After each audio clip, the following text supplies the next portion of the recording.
Hello, everybody. Good afternoon on this beautiful Tuesday and in our event, the third International Positive Education Marathon, which is devoted to artificial intelligence in education. So my name is Blanca Tazer. I'm from STEP Institute and from Primera Courses. So today's event is organized by different institutions which are STEP Institute, Primera courses, and also Positive Psychology. We have many participants here from different European countries, but I think that most of them are coming from Romania and from Slovenia, also from other Mediterranean countries and Central European countries. Warmly welcome everybody. Okay, so let's see maybe the first some of the basics before we go to introduce the program. For those of you who would like to check maybe automatic translations of the event, because this event is in English, obviously, but you can try auto translation options if you want. In this case, you have to go to the YouTube channel and you will see down there CC options, and then you click on them, and in the settings, you choose your preferred language. I tried it and it worked quite well, but you try, probably the quality of the translation is different from different languages. If you will see that the translation is not a very good quality, then you can maybe just set to the subtitles and it will be easier to follow. So that's just our suggestion. Okay, what's today in our program? We will see. We are having 4 contributions with 4 speakers that have a really good experience with artificial intelligence. Our first contribution will be delivered by Kristjan Zemljic with the contribution on artificial AI-powered classrooms, empowering the next generation teacher for success. Then Olivia Jaegers will come with unleashing the potential of AI in the classroom. Then Uros Ocepek will follow with artificial intelligence as a teacher magic wand. And in the end, Zala Bricelj is coming, AI in education, the impact and the possibilities of reimagining education. So that's the program for today's event. And this event would not be possible without the support of Erasmus and by project that is devoted to bots and artificial intelligence in today's work environment. So now I will invite to the stage my co-worker, my very here.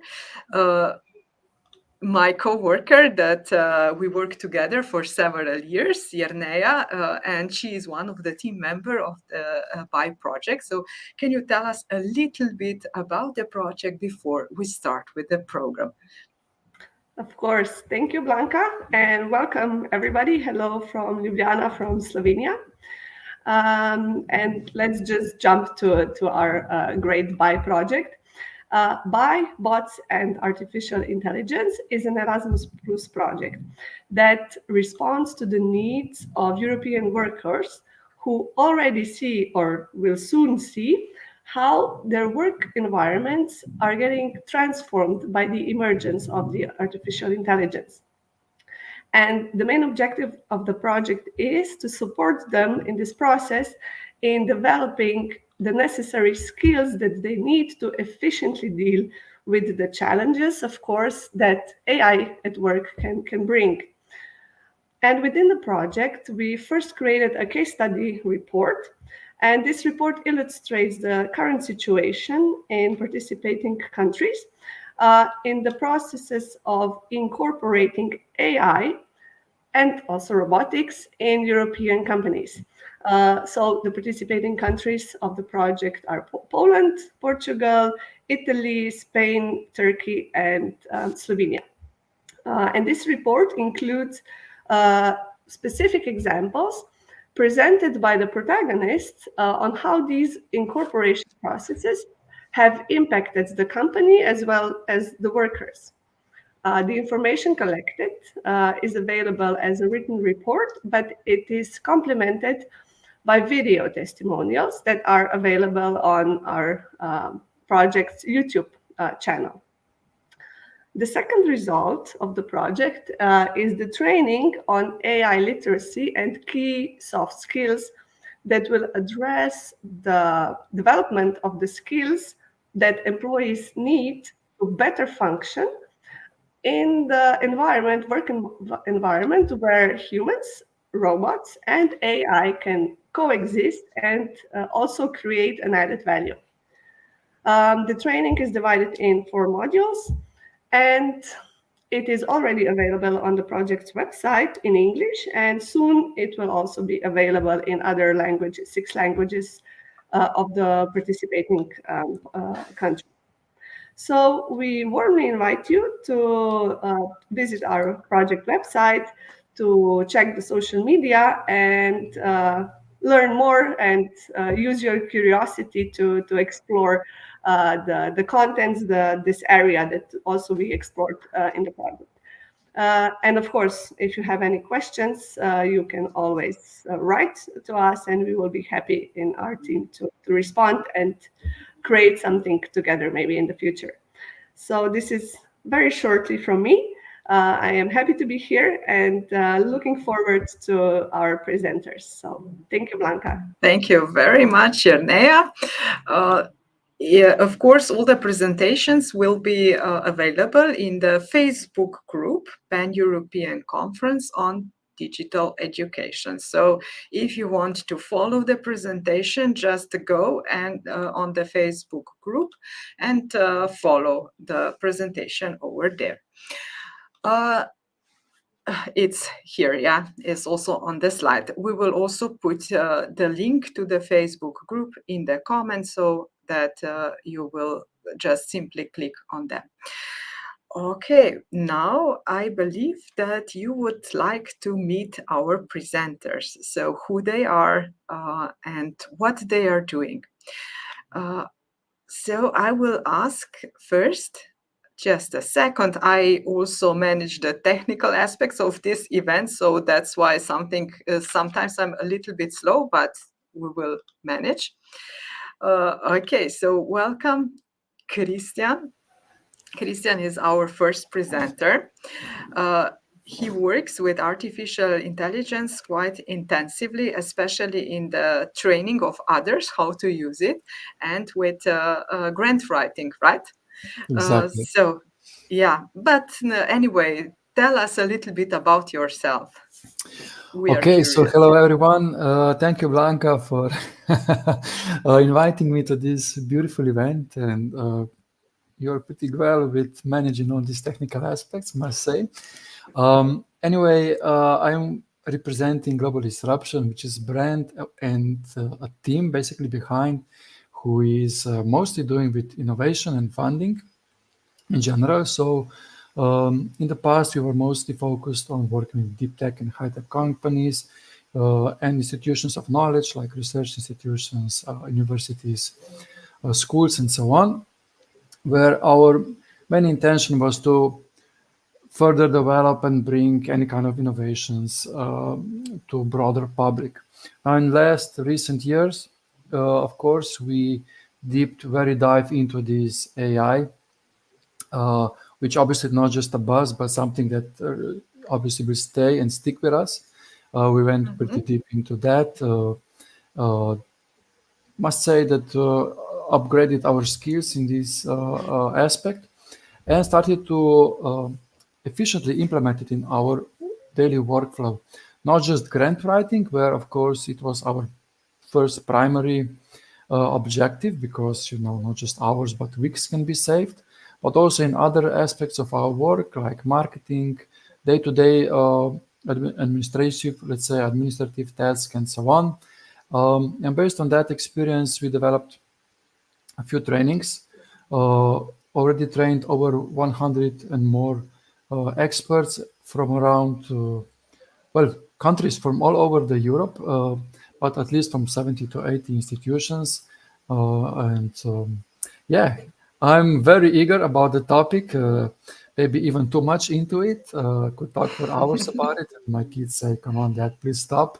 But again, very happy to be here, and hopefully I will share some insights with you that can, improve the way how you see and use AI. I'm sure you will. Yeah, so there are already 200 participants with us today, eager to know more about artificial intelligence in education. Okay, Olivia, welcome. So Olivia is initially from Germany, but she works as a digital nomad, right? So traveling, you are global citizen of the world. Yes, that's right. Yes, thank you so much for inviting me. I'm so happy to be here with so many experts on such cool stuff like AI and positive psychology. So, right, Blanca already said that I'm from Germany. I'm a global citizen. Right now, I'm in Germany. I'm flying in 2 days into Bulgaria. I'm a positive psychologist, I might say. I'm involved with positive psychology since 17 years already, and have combined this now with my with my recent love for AI. And yeah, and I educate people in both. I'm lecturer at a university in Germany since 3 years for positive psychology, and yeah, I'm occasionally educating people in AI as well, how to leverage it for their own needs. That's what I do, and that's what I hope to do today for you guys too. Thank you so much.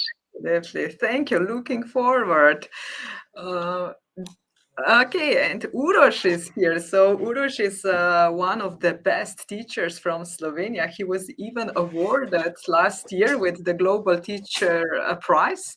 And I think that you are also among the finalists for this year, right? Yeah, so yes. Keep our fingers crossed. Tell us a little bit about yourself. Yeah, I'm just a teacher. Thank you for inviting me. I'm a computer science teacher. Especially, I teach coding and also artificial intelligence as part of our school curriculum since 2018. So I'm also a PhD from computer science. I'm trying my best to involve artificial intelligence in different aspects of teaching. So I will show you in the further lecture. Yes, I'm looking forward to all of your examples. I had the privilege to already see your presentation. So yeah, yes, looking forward. Zala Bricelj is here. She works very intensively with teachers as a teacher trainer, among others. And she's focused on internet safety. I mean, not just that, but among others, I think this is one of the important topic, and you put a lot of focus on that, which is really great. So you encourage using technology, but in a safe way. So I admire that. But tell us maybe a little bit more about you. Hi everybody, Buna, salut, pozdrav svima. My name is Zala Bricelj. I combine two worlds, marketing and social media, and of course education, which is, I think, the profession I enjoy in the sense of do what you love what you do. I work and train and educate in the field of digital and media literacy, which I think are the skills that we need to future-proof our students and children. Of course, I am always technology-oriented. That's why AI is also on my radar. I love figuring out new tools. I love working with collaborative tools, and I can't wait to hear all of my colleagues and to follow this discussion and talk to you later a bit. Thank you very much for your presentation. So now we will just start because the hour is 2. We will see each other later. So at the moment, I will just put here Kristjan because he is the first. before we start, I would just like to tell you about the certificates of attendance. So if you want to have certificates of attendance for this event, you will see a link in the chat. Later, we will also put that link in the video description. So follow that link, put your name and surname, and very important that you type in precisely your email address. So then later you will receive the certificate of attendance. It might happen that you receive it immediately, but it might happen that you will receive in half an hour. It depends on the amount of demand. And you will get it. So the link will be active 24 hours. And so if you don't manage to request the certificate now, you can do it later as well. Okay, so and there are some comments about the subtitles on YouTube.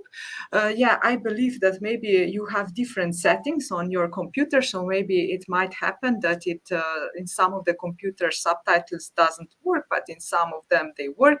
So it was just our suggestions to use it. So just check maybe with your settings, or if you will see the recordings of the event, you can turn on the captions later. That's right. So, okay. We have now, just a second. Yeah. Okay. That's Kristjan, as you know. So he will have the first presentation. Okay. And his topic is AI-powered classrooms, empowering the next generation teacher for success. He will introduce 5 topics. So, and here they are, like, what are the traits of next generation teacher, then 5 different cases of using artificial intelligence, then 3 tools for improved teacher productivity. Then also it's important to discuss equity and inclusivity in artificial intelligence and the future of teaching. Okay, so Kristjan, welcome on stage. If you have any questions for Kristjan, welcome. Put them in the chat. We will ask him after his presentation. So yeah, be mindful, and yeah, we are in your hands now. Thank you so much, Blanca. Just give me a second that I share my screen, and you share the screen. Yeah. Let me know if you can, hear me. So I want to we hear you. like this and this. So do you see my presentation? We have it here. All right, so then let's rock and roll. I just had to set my clock on, so I'm not too long. Anyway, thanks again for inviting me and giving me this opportunity to speak some about AI and how you could possibly implement it in your working environment. Now we have this really interesting topic called AI-powered classroom and how to empower the next generation teacher. And, I turned 46 yesterday, and most of my professional career, I'm working with the high-tech and deep tech innovations. Yet it never occurred to me that my new co-worker could actually be AI. It just didn't occur to me.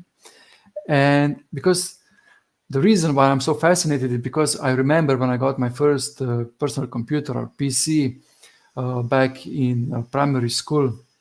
And of course, this was something completely different. It was new technology, immersive, and obviously a bit addictive as well, as you can probably, this is what my parents would tell you.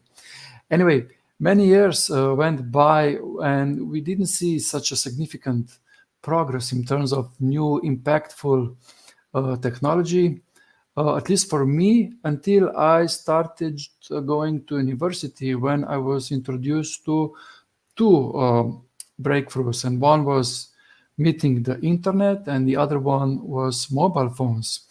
Now I know many who are probably younger than myself think, oh my God, what a dinosaur, but at the time, this was really breakthrough because it changed everything, how we studied, how we started to communicate, how we work today. Basically, the whole world became one global village, and it just fundamentally changed everything.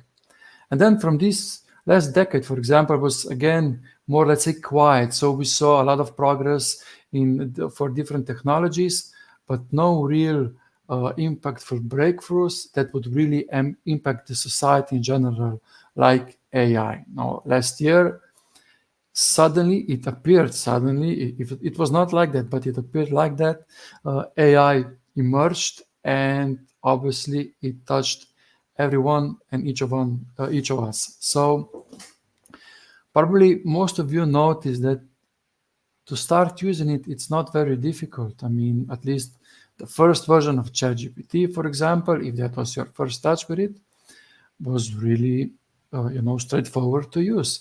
And with just some little tips and tricks, you can do magical things. For example, I used it to brainstorm this session. I used it to outline what to say during this session. Most of the images were created with AI. So all this was just not possible, or at least not at this speed and quality just a year ago. However, AI, and this is one of my key messages during our session, is a tool. It's our co-pilot. So it's on us that we review and examine whatever AI produces. And for example, this session you and I are sharing now, AI put the bones together, but it's on me to put the meat on it. So it's really this kind of cooperation. Anyway, ahead of us is short but sweet journey, and we will touch, as already Blanca said, impact on us, and we will explore briefly the next generation teacher, few use cases, AI tools, a bit of ethics and inclusivity, and we will spend a few words on the coming AI generation. Now, let's face it, all we hear about lately is AI. I mean, regardless whether you are watching TV, scrolling internet, whether you are surfing social media, it's just everywhere, either news about it or some tools about it. But let's face it, AI is present with us for quite some time. It's heavily present in all kinds of industries because machines and these artificial brains can execute several tasks much more precise and in a stable manner than human can. On the other side, AI is also present in our most sacred places like home through different widgets and gadgets and all types of machines we are using. And of course, it's quite obvious that it's entering the educational arena. So it's stepping into our classrooms. The question is only how exactly and what is the impact that we are going to witness. Now, all this happening first felt like a buzz. Many thought it's just a hype, but it's quite obvious that AI is here to stay, and it's on us to learn how to use it. But the speed of development is really, it's enormous. It's something we probably never experienced before. And as a result, it can be a bit overwhelming. So I can speak for myself. When I started to explore, for example, ChatGPT, and when just I thought that I know something about it, suddenly then I discovered Bing, then Bart, then Claude, then another Claude, and a new version of Chat. So it was just like, oh my God, I cannot keep up with all this. I'm subscribed to several newsletters on different AI tools, and basically every single day you have an email saying 10 new AI tools for this, 10 new AI tools for that. And for some times I was building up my library, and once I hit 2000 tools, I said, okay, it's enough. I just cannot follow this anymore. It's too much of everything. I need to focus, pick one thing, learn it, and then see if I can, put some other tools into some small but manageable ecosystem. And this is also something that we will try to do together today.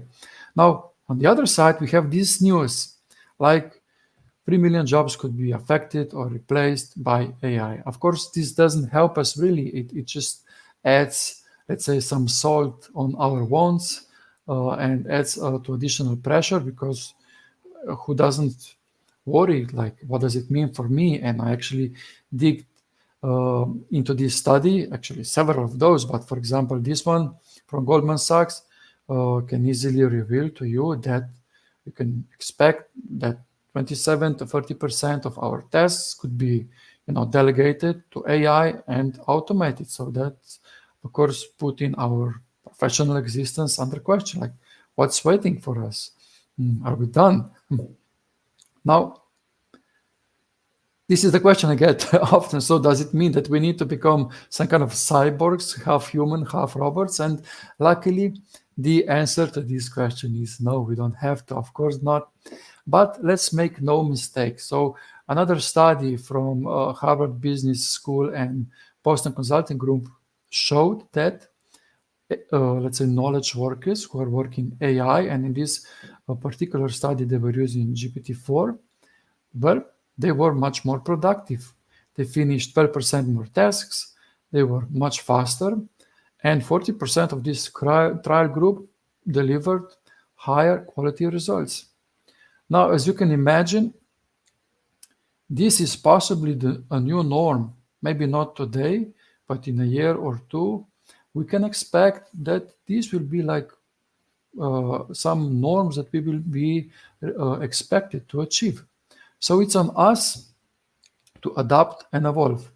Luckily, other studies show there is also a bright side of this. And for example, you see another graphs from Boston Consulting Group, which, to summarize, basically show that more we know about AI, more optimistic we feel about it. And vice versa is also true. So less we know, more pessimistic we are about it. Why this is like that? Well, basically because once you understand how AI works, you're pretty well aware of what it can, but also what it cannot do. And knowing this, you can better evaluate where is your value and where are some tests that actually make sense that AI takes over because you can produce something else. So there is a bright future for us, I would say. Now, this brings us closer to education arena. I mean, what does it mean in this aspect? Well, let's make no mistake. There are countries who are not only developing or talking about AI curricula, but they're actually developing it, endorsing it, and even implementing it already. So this is a screenshot, for basically 2 screenshots from UNESCO report. I really recommend reading it. It's highly insightful. But on the right side, you can see just a few countries, I couldn't put all on this slide, that are quite successful in introducing their AI curricula across different educational levels, from primary to high school. Now, in order to be able to do that, you need empowered teachers, someone who can execute such AI curricula. And another interesting part of this report is outlined and described AI literacy competency framework. So basically, competencies that teachers will have to further develop in order to be empowered and able to execute and implement such AI curriculums.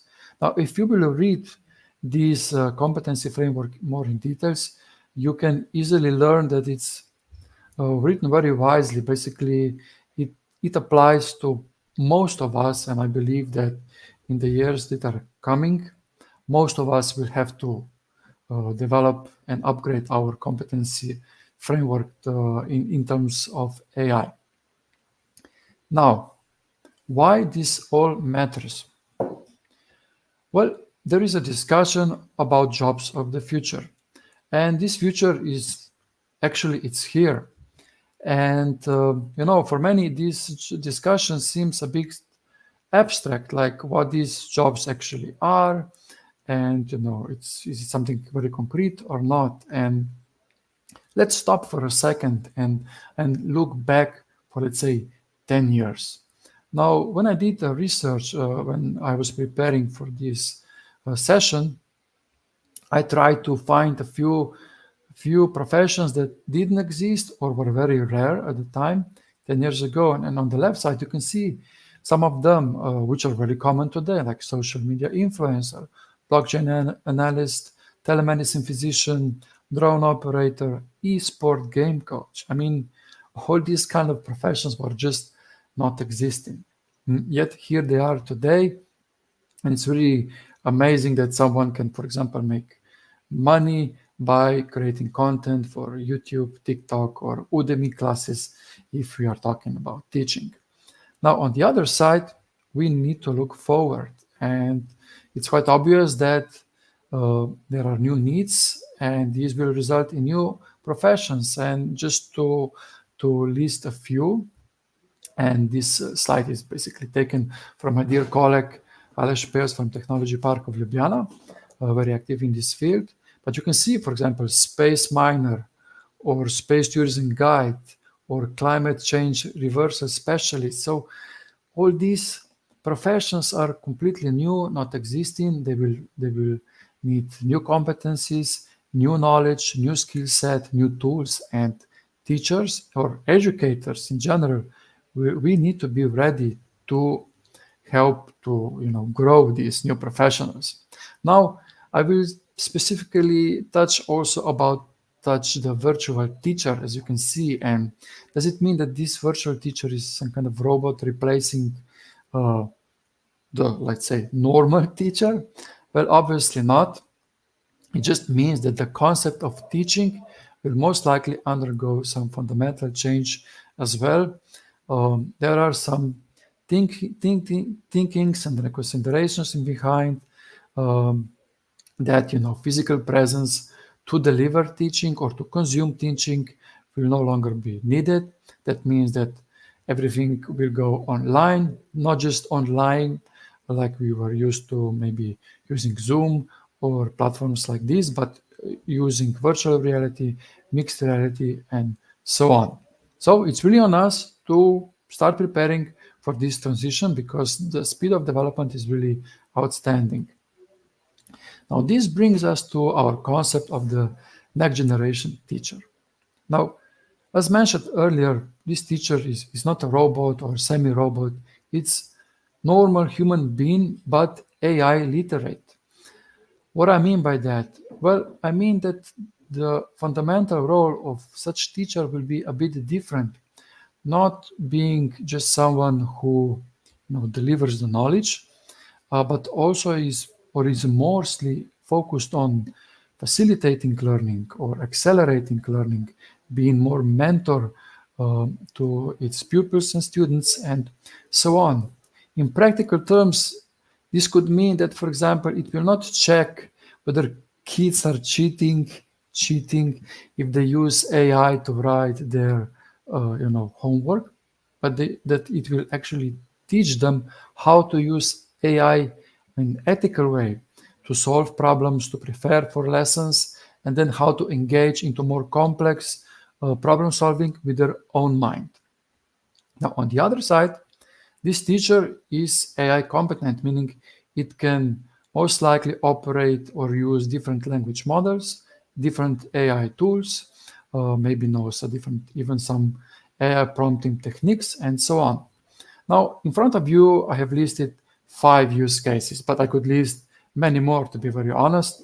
But let's stick with these 5 for the sake of presentation. So imagine that you're finally your own boss. You have several employees, AI employees, ready for you 24/7, and they can help you with very different tasks, for very simple administrative tasks, which are time-consuming and repetitive, but also on more constructive and even, let's say, deep reasoning exercises that you need to do at your work. So here you can see 5 use cases that range from AI, let's say, agent that can help you with administrative tasks, planning your lessons, grading your exams, preparing for tests, or even define or find and analyze knowledge gaps. Now you might say, okay, Kristjan, this is super. It's inspiring. I would love to have such assistant helping me solve my everyday problems. Deal with, let's say, administration or emails from angry parents or so on. But can we go more deep into practice and see if this can really work? And I'm glad that you asked. Well, I imagine you asked, because this is exactly what we are going to do. Now, let's start with our first use case, and that is our AI, let's say, agent or coworker helping us with administration. Now, I said change is the only constant. What did I mean by that? Well, for example, my parents, they use typewriter. We are using laptops or computers of any kind, and our kids and younger generation, they mostly use tablets and phones. What is common to all of us that we are typing? But why would we type, for example, if we can talk? Now, this is a very simple and very easy to implement AI productivity tip for your, let's say, daily work. AI is heavily present between us, and technology you can immediately start using is voice to text. Now, what does it mean? Well, next time you will have a meeting or something like that, you just open your Word and find this microphone. It's circled with red line, and just open it, set it to your language, and start talking. It does it. It writes down your words perfectly without mistakes. I was really surprised to learn that, and the way how I use it, and the way how you can use it. And also the example is done this way, is as follows. Let's say that you have a brainstorming session with your colleagues. So what you do, you're discussing different aspects of some issue that you have at hand. So you just open the document, you dictate whatever comes to your mind. You don't worry about grammar, structure, is it bold, italic, where is comma, full stop, and so on. We call this brain dump, whatever is on your mind. Why? Because then this is the magic part. You take this text, you open, for example, ChatGPT, the version 3, which is for free, and you copy paste this text inside, and you say, Chat, you are my administrative support. Read this text, write an email, structure it, divide tasks per each colleague, and prepare an email for me. And within seconds, you have everything done. It's easy to implement. It doesn't require any money. All you have to do is do it. That's all. Or let's say that you need to read very long reports or documents where you need to find specific information and so on. What you can do is, for example, use this tool. It's called Chat with Any PDF. So it's again free. I don't have any affiliates with that. I just use it myself. This is why I recommend it to you as well.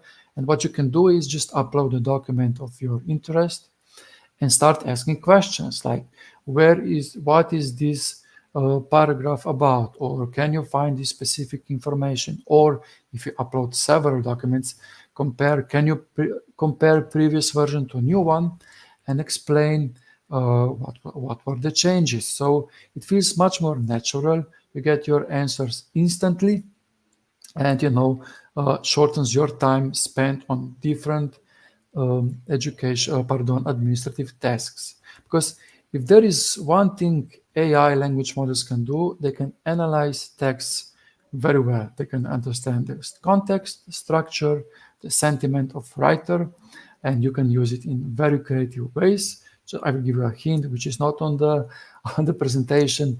That is, if you have, let's say, an email which is important to you, and you want to, reply in a good way, then run it through ChatGPT, for example, make it analyze the text and ask it to suggest you how could you reply. For example, if the person on the other side is upset and you want to calm it down and suggest something constructive and things like that. So options are unlimited. Now, preparation for lessons also takes a lot of time. Also for this session, for example, takes a lot of time. So we are used to using Google and similar web browsers, but I suggest at least this tool, which is called Perplexity AI, which is your, like it states, your free researcher. Now, why I like it? Well, obviously it's for free, but secondly, it gives you instant results, which are powered by the most powerful ChatGPT 3 and 4 and even Claude. But what is most important is that whatever it gives you as a result, it also links back to sources. So, for example, I asked it, which are the biggest challenges that teachers have to deal with? And it listed out these, let's say, 10 or even more challenges teachers have. Now, it's really on you. You will validate for me if this is correct or not. But what I can do then is actually go and visit the sources for this information, read it, and then if it's correct, use it for my further work. So this is a really helpful tool when you're preparing for your classes. What about if you're planning a lesson? Now, this is really interesting stuff. Just a few days ago, ChatGPT launched a new, or OpenAI launched a new feature in ChatGPT, and that is AI vision to text. What does it mean? So let's say that you are a teacher in physics who wants to prepare an engaging class. So what you can do is, let's say, upload your image into ChatGPT and ask it, as you can see below, to describe the image layer by layer. And it will, study the image and write it out really in details, like what it sees in the middle ground, background, ceiling, floor, and so on. And you can say, okay, this is a great thing. I mean, but how can I use it further? Well, what you can do further is write a simple prompt to AI and said, okay, AI, now you act as an experienced physics teacher and you're famous for your ability to engage students. Now, see the image and the context I provided you above and suggest me how could I set up my classroom, to make it more engaging.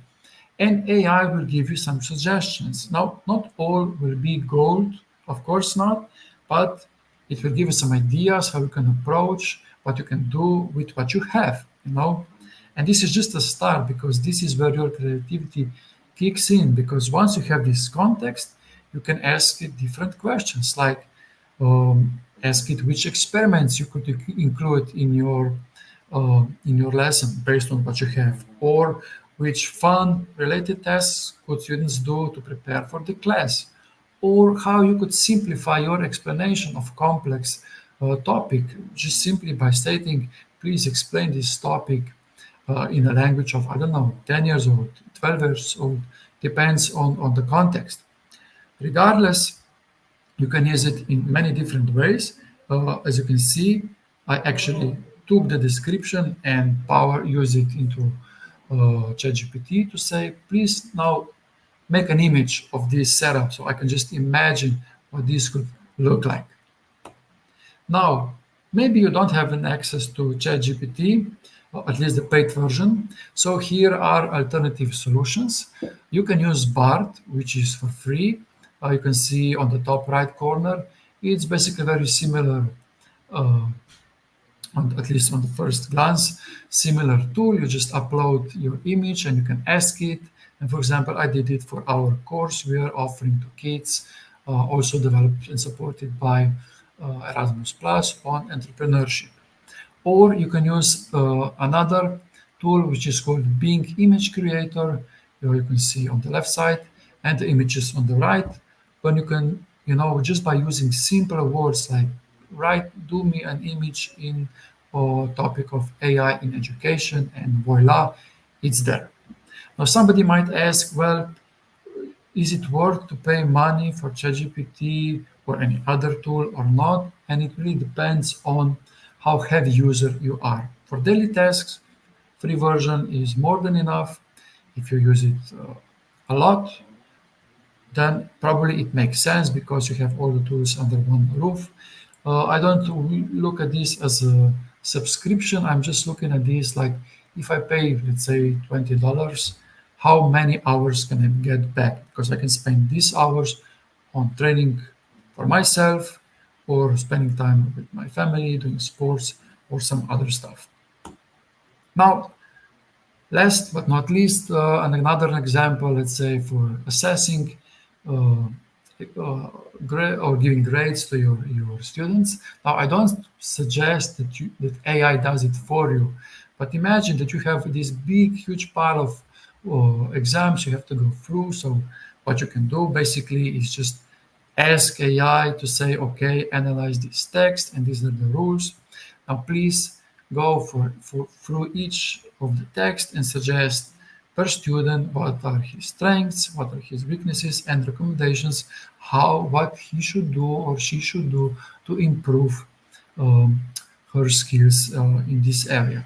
Now, don't think that I'm just talking in theory, because if we refer to Ministry of Education in Singapore, for example, they launched such language feedback assistant designed for students who are learning English, and this technology, AI technology, is giving them instant feedback on things like spelling, grammar, and so on, while teachers work on more complex challenges with these students in person.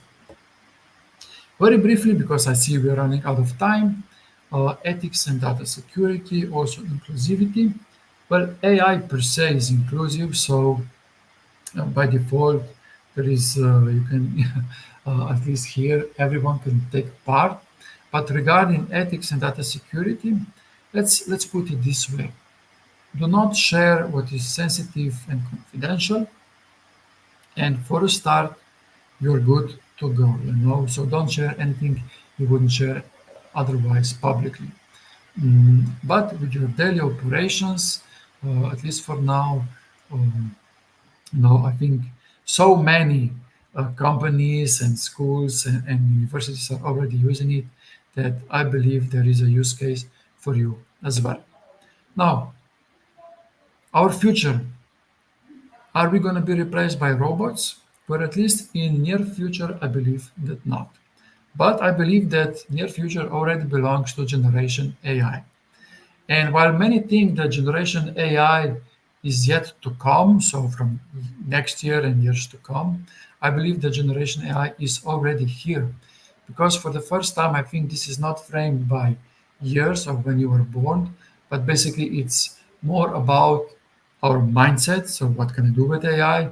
About our knowledge, when we want to know how it works, our skill set and competencies. Like I said, I'm Generation X, but I also feel that I'm Generation AI. And considering that you are here too, I am pretty sure that you are one of the first members of Generation AI as well. Ladies and gentlemen, thank you for your attention, and I will happy answer all of your questions. Thank you very much, Kristjan. If we would be in the event in the classroom or a conference room, you would get a big applause. But now let's say just congratulations to your session. Can you tell us about, you mentioned IA voice, so translating voice to text. How does it work in different languages? Does it work only in English or also in other languages? It works in really several languages. Now we are talking about Word, but it also works, let's say, in Office package. So you can open PowerPoint, Word. I didn't try it on Excel, but for example, when I was outlining this PowerPoint presentation, I had my ideas, what I want to talk about. I just opened this microphone and dictated what was in my mind. But you can set up the language. So obviously, if we want to give some dictation in Slovenian, but it's put in English, it will write down very weird stuff. But if you dictate in English and it's set up in English or German or Spanish or Romanian and so on, it will work perfectly, really perfectly. Great. Okay. Thank you very much, Kristjan. So we move further on with the next presentation. Thank you very much.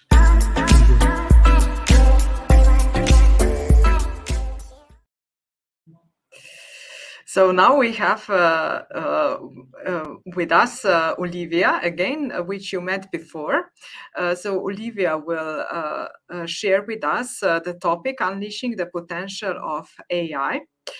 She's a psychologist, so she will add a little bit of perspective also on the growth mindset and how can we instill a growth mindset in students with the help of artificial intelligence. How can we foster critical thinking in my students?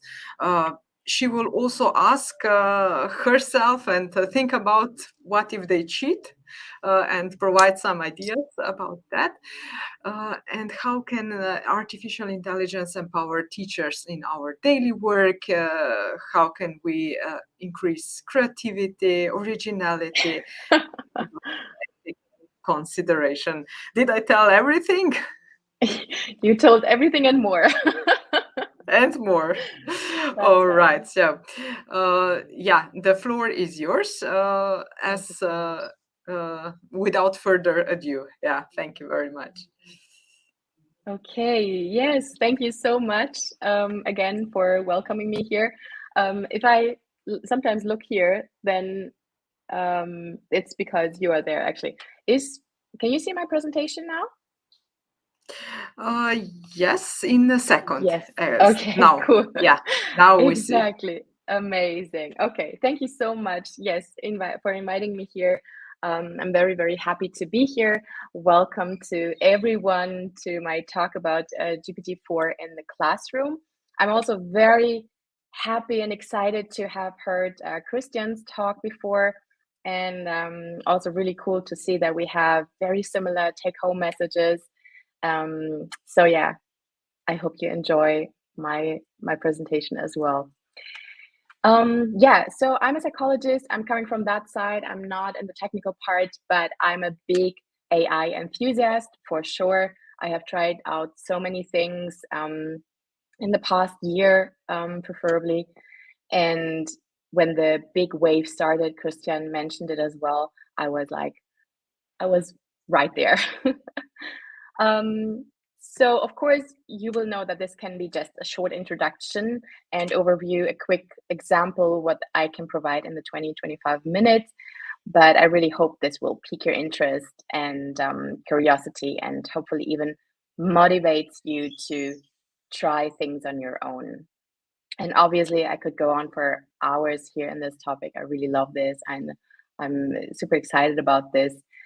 But nevertheless, we see what we will pack into this time. Yeah, so let's dive in. Okay, cool. So that's a quote I found from the World Economic Forum, from the founder and executive chairman, Klaus Schwab.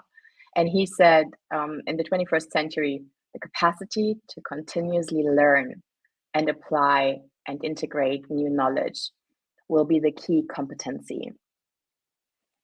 Every child should be inspired and empowered to be a lifelong learner.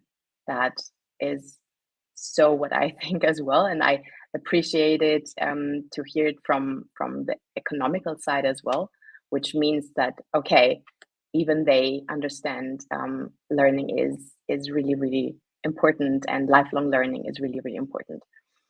And then I thought, why not cooperating with AI here and create a new quote, which is which includes the growth mindset as well. So GPT-4 and me, we co-created this quote saying, in the AI era, a growth mindset is our wings and lifelong learning is our power. And together they let us not just keep pace with machines, but harness their potential to elevate our own, which I think is really true.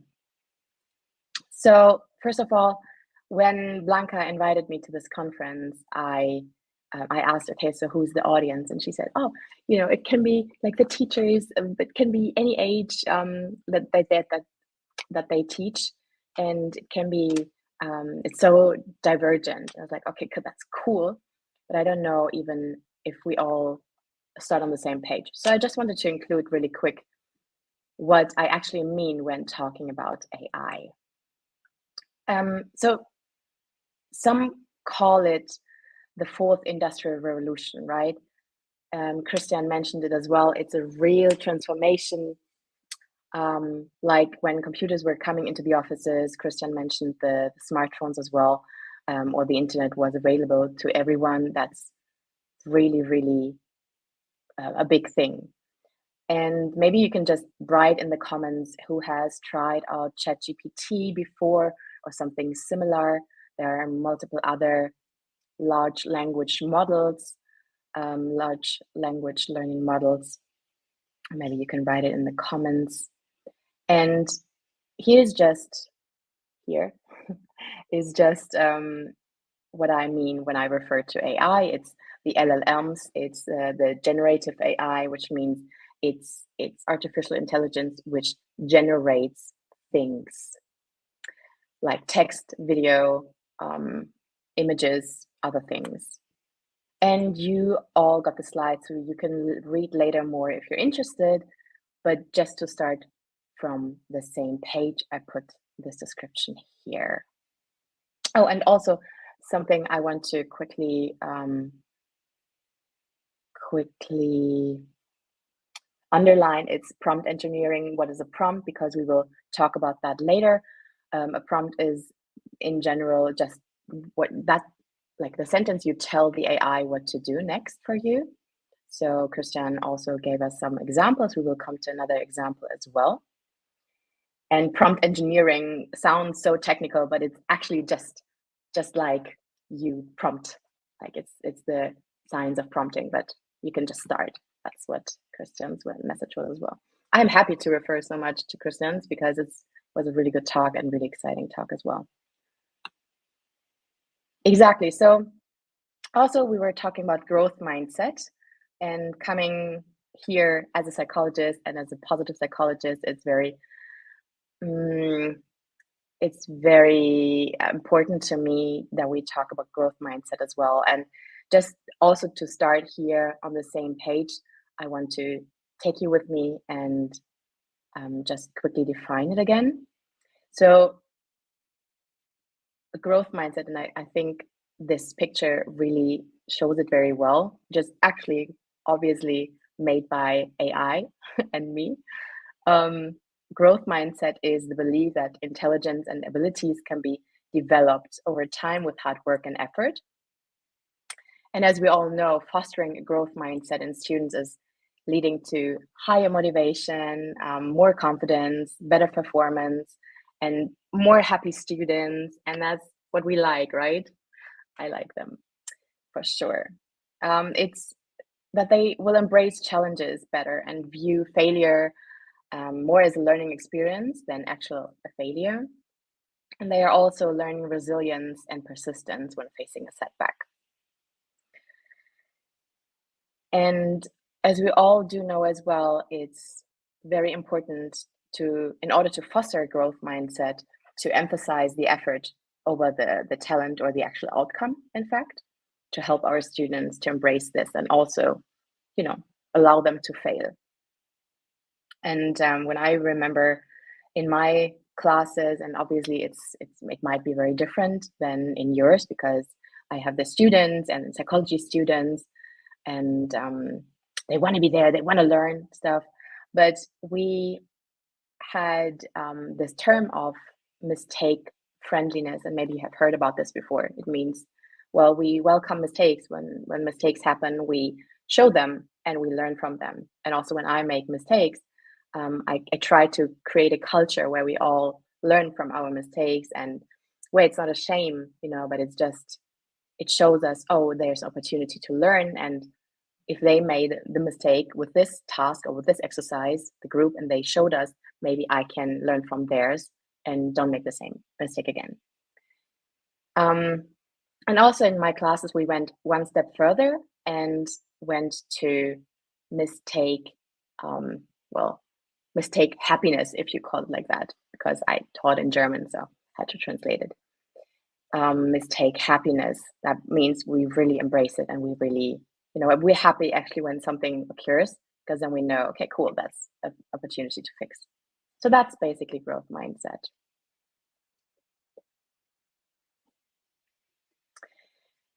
Right, so school is changing, isn't it? So how I remember school is that, well, it just, for me, in fact, that's just my only personal experience, but for me, it used to be the place where I collected knowledge, where I collect data, where I understand things, right? But to be honest, this didn't really necessarily help me for university or even for my job. But what I see now and in the recent years is that there's a big new movement, and I really hope it came to you as well.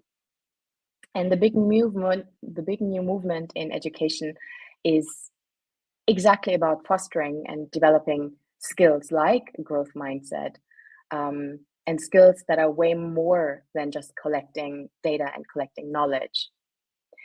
And I want to tell you a quick anecdote, because Blanca told you I'm a digital nomad. I'm traveling every couple of months. I'm in another country, and a couple of years ago I met a primary school teacher in London, and she was from the UK, and I asked her what her subjects were, and I remember that I was dumbfounded. I was so surprised when she told me, "Oh, I'm a teacher for critical thinking." And I was like, what? That I don't remember we had this subject in my school. I can't remember that. We didn't have that. And she was like, yeah, well, I give them tasks and I make sure that they learn critical thinking. So I was really amazed by this. And I think that's so important. And I think these are the skills, and I will come to this in a second, which are needed right now, and which are needed in us, also in the students we teach and we educate, and the kids we raise. And to be honest, as a psychologist, of course, I would really love students and kids to learn emotional skills as well. That's just a side note here. But we're doing it step by step, so one step at a time. And now it's AI, and hopefully some point there's way more than that as well. But this would be my ideal future in schools. Yeah, so here again, like from consuming, I don't know if you see my my cursor, but it's like from consuming more to interacting. And I thought about opening, when I was in school, I was like opening Wikipedia to understand the topic or to find information. Obviously, that was not the same thing for my parents. But when I see schools now, I think we're in the time of like teaching them how to really critically question the things. I think it's really time to say goodbye to just collecting data and knowledge, and it's time for finding new skills like verifying. And I have two pictures here, and you might have seen them before or not, because I actually created them. One of them I created, one of them I found, but both of them are not real, right?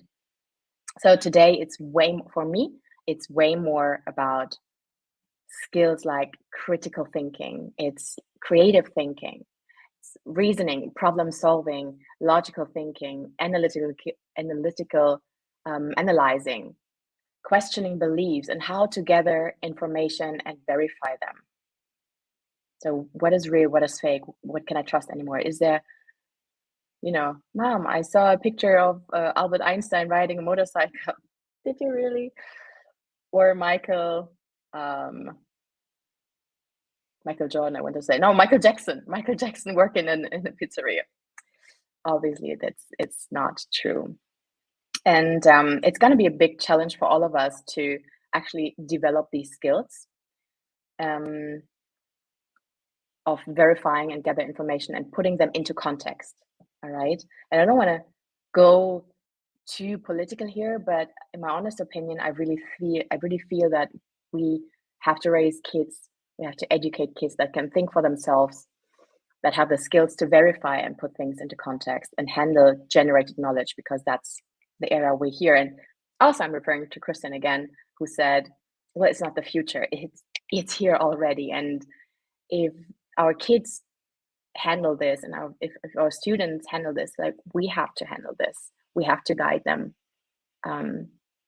as well. And we have to be, AI competent as well. That's exactly what it is.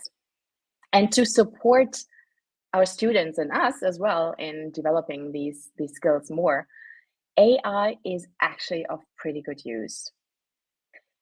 So we heard this before, and I say it again, you can really think about AI as your personal assistant. It's amazing how many things you can do with AI.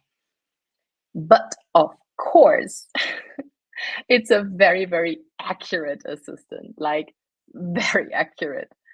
So if you don't know what to do, it won't know what to do as well. If you tell it exactly what you want, it will give you, in most cases, exactly what you want. All right, so that's nothing new for people who worked in IT or with computers before, because that's just what programming is. You tell exactly if, then, and then it's just going to be there. But for us normal people, that's quite a challenge, and it can be quite some practice, if until we get there. But yeah, we have to get better at this, and that's practice. So the next message is success, like that was German. Success equals prompt. So it means if you want to have success, you need a good prompt. Prompt, we already know, it's what you actually tell the AI to do. So I'm going to tell you a very quick story of my friend. She's a web designer, and she knows that I'm big times amazed with AI. And she said, oh, I need this picture for my client. He wants to have a picture of a cool bee doing some barbecue stuff. Okay, because it was a client who sells barbecue equipment or something. I was like, well, did you ask AI? Did you try it with AI? And she said, no, AI is not for me. It never does what I want. Okay, I was like, let's see what you did. And then she showed me this, and this is like a real life example. And she just inserted into AI, cool bee. But obviously she wanted to have like a fresh young picture of a bee doing, I don't know, barbecuing maybe, but she just typed in cool bee, and what she got was a cool bee, right? But I mean, it's not grilling or barbecuing, it's just being on the turntables, being a DJ, looking even a little bit mean, I think. So that was a very funny example that I had to tell her, like, listen, you did not tell AI what to do, so you just got something random. And that's a good example for it needs practice, and it will need practice for sure as well. And that is one of the biggest take-home messages as well. We are not born, we're not digital natives, most of us, I guess. We're not born with competency in AI. We have to learn this. We have to be AI literate. And if you want to foster growth mindset in your students, well, best you model it, and best you implement this growth mindset in yourself as well, including the AI topic. So I know you would like me to give you a fixed pre-made solution, and I will try and give you that, something like that in a minute. But when we're talking about growth mindset, it's basically going on there and trying and failing and trying again and failing better, because that is actually how learning goes, right? How lifelong learning goes. So also, you know, we can just give what we have in ourselves. That's my a very big belief that I have as a psychologist and as a human being. We can just plant a seed that actually grows in us as well. So I did that. So I want to give this to people, and I tried it myself as well. And I prompted so many things. I prompted, I designed, I prompted, I built a bot, different personas. A friend asked me if I can write a friend for him, like a father figure who gives him advice. And it was actually, it worked out pretty well, actually, I have to say.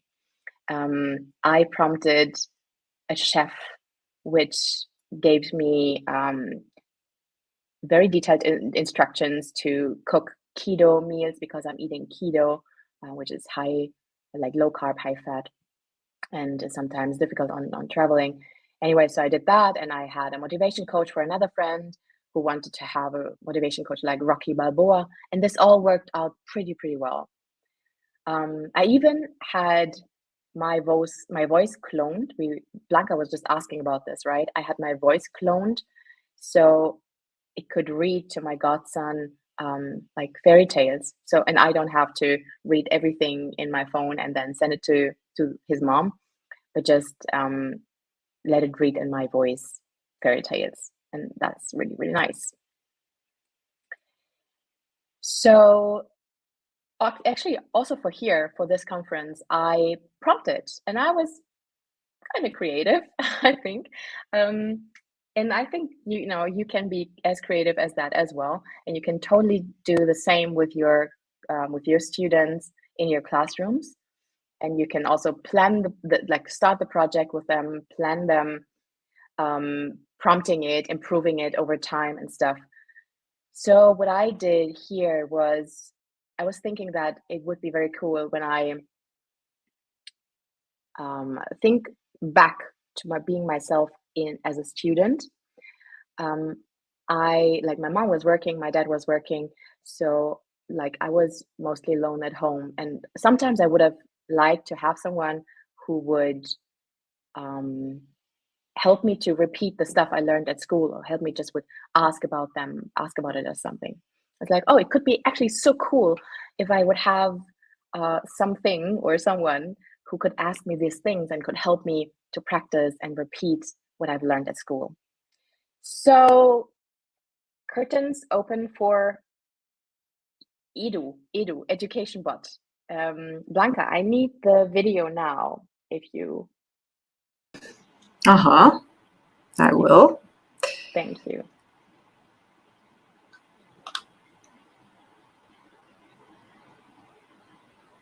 Here it is. Okay, great. So I put you here. Exactly. So I hope you can read it. That's basically a video of my chat that I did in ChatGPT. Kristjan talked about what's possible if you don't have a paid access. I just said GPT-4 because, well, I did have a paid access. So I wrote here, you can read the prompt: pretend to be Edu, an educational bot that aims to foster growth mindset in students. You are designed to create specific tasks, scenarios with variable difficulties, which is adaptive to the learner's capabilities. You're designed to empower critical and creative thinking, and you provide opportunities for interactive practice. You're very friendly and just an amazing friend who gives compliments, but at the same time, that doesn't stop yourself from providing detailed, tailored, constructive feedback, because obviously that's what's necessary for fostering growth mindset, like the constructive feedback, immediate feedback as well. You're very creative, and your goal is that the student stays happy and motivated. You're designed to ask the students relevant questions about a specific topic. You're designed for students in higher education between the age of 12 and 14. And then I asked it to state at least 10 scenarios how it can help. And you can see here, achievable tasks, continuous feedback, interactive practice. And I said by myself, yeah, that's cool. Thank you so much for showing me what you actually can do. But at the same time, I actually wanted to have more interaction. And I realized my prompt was not 100% good, 100% right. And that's, perfectly fine because I was just doing it. And also I really like that it said in the end, remember the key to growth is not to be afraid of making mistakes, but to learn and grow from them. I didn't tell that the bot should say this to the students, right? It just understood by me saying, hey, you're here for growth mindset. It was like, oh, then that's my task. I'm here to assist you on your learning journey. So I understood, okay, my prompt has to be a bit better, a bit more detailed. And that's actually really how you can learn prompting. You just try and fail and then try better and fail better. So I said the original text, and then I instructed it. After the student gives you his answer, you will give him positive encouraged feedback, as well as constructive critical feedback in order to grow. Create your exercises with the proper level of language and take it from their contexts, like friends, social media, sports, whatever. And you could also give what they can choose, and complement always the efforts and rather than the results. So it did that as well. And just to make sure, if this is a bit too fast for you, don't worry at all. I gave you the detailed script, the detailed link to the whole script. It's not so long actually in the slides, so you can always read it again. And you can also copy the script if you like that, copy the prompt. So it gave me a task about being a sports analyst, which actually and told me what I could do as a student to get better in this. And it's always the effort that counts and stuff. So I was like, that's cool. So the next thing I asked was history. So give me something of a history example, please. And again, it showed me something, and it created another scenario and said, hey, okay, cool. You're a historical detective now and investigating a mystery from ancient Rome. And you get this and this and this and that, and your task is this. And then it said, oh, if you would give me this, I could answer you this. So that was pretty cool, but I understood that I actually, it's not exactly what I want. I want to have it more interactive still. So again, I prompted it more, and I said, hey, so start with asking the student's name, the subject, and the type of exercise you should create. And always state in the end what skills the student has trained with this task and congratulate him or her. And yet, like, now please just state at least 10 different relevant types of exercises you can provide.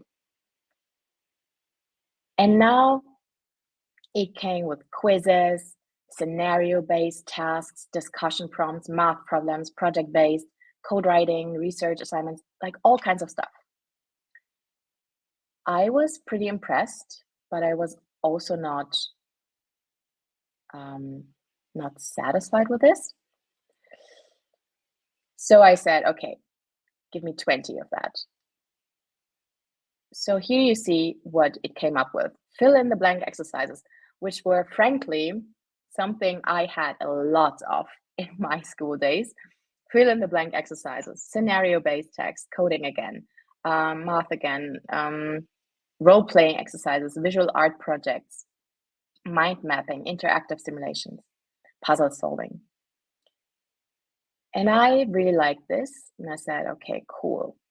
So I tried this, and I said, hey, Edu, I'm Maria.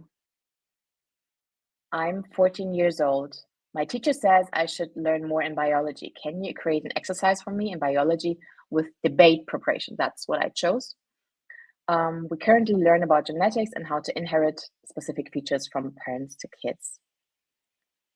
So as you can see, this bot actually was quite good in creating even an overview, debate topic, here's the background, here are the tasks, and was really encouraging and motivating the whole time.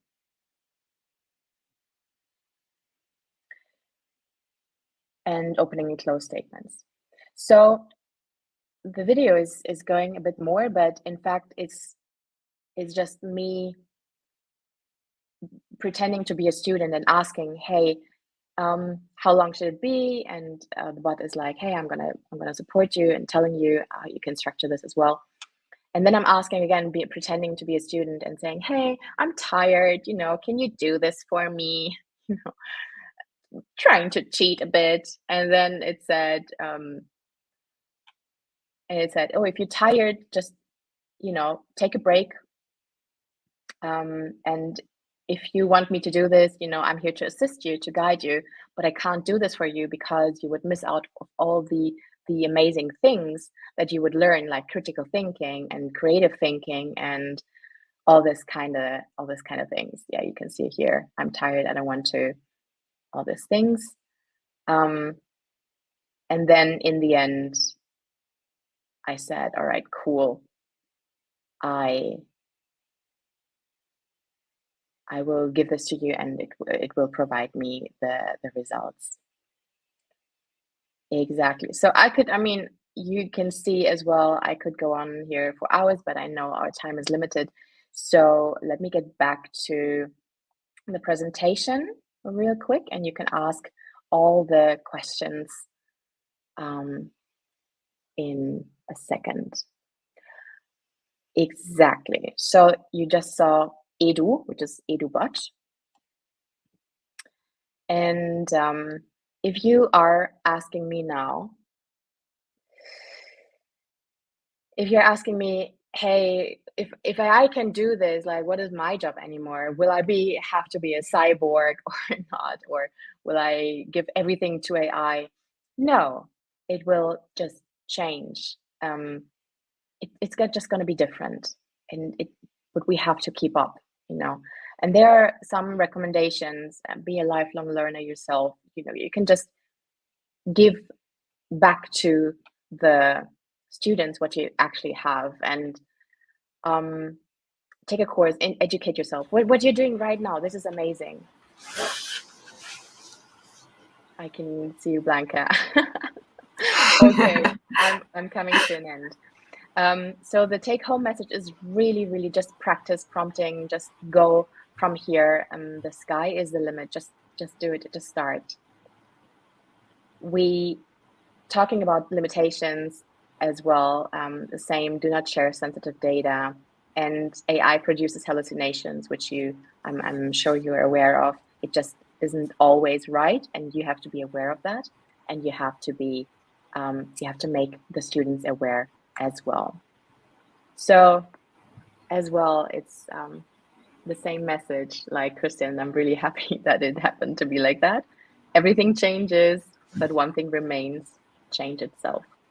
So let's change, develop, let's grow, and model a growth mindset so our students can do the same. Thank you so much. Thank you, Olivia. Can you show us the last slide yet? Because it's so, yeah. Yes. So yeah, that is kind of the resource slide. I have more ideas, of course, how to use AI. And yeah, also Kristjan had some ideas. These are overlapping. And also there's another slide of resources with how you can create pictures for free, for example, playgroundai.com, or go to po.com and use other models as well than ChatGPT.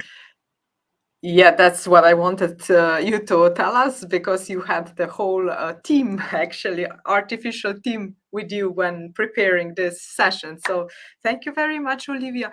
We will jump immediately to the next presentation because we are running out of time. So thank you very much. And I hope there will be some time for the questions in the end. So yeah, yeah. Thank you very much. Yeah.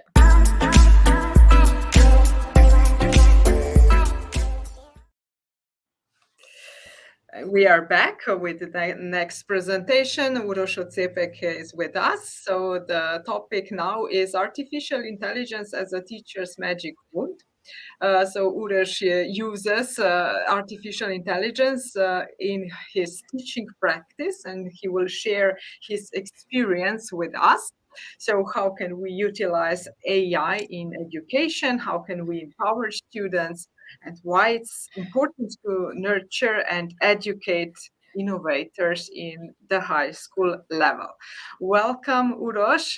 It's your time now. Hi, thank you. And yes, I will share the screen. I think now you can see it, right?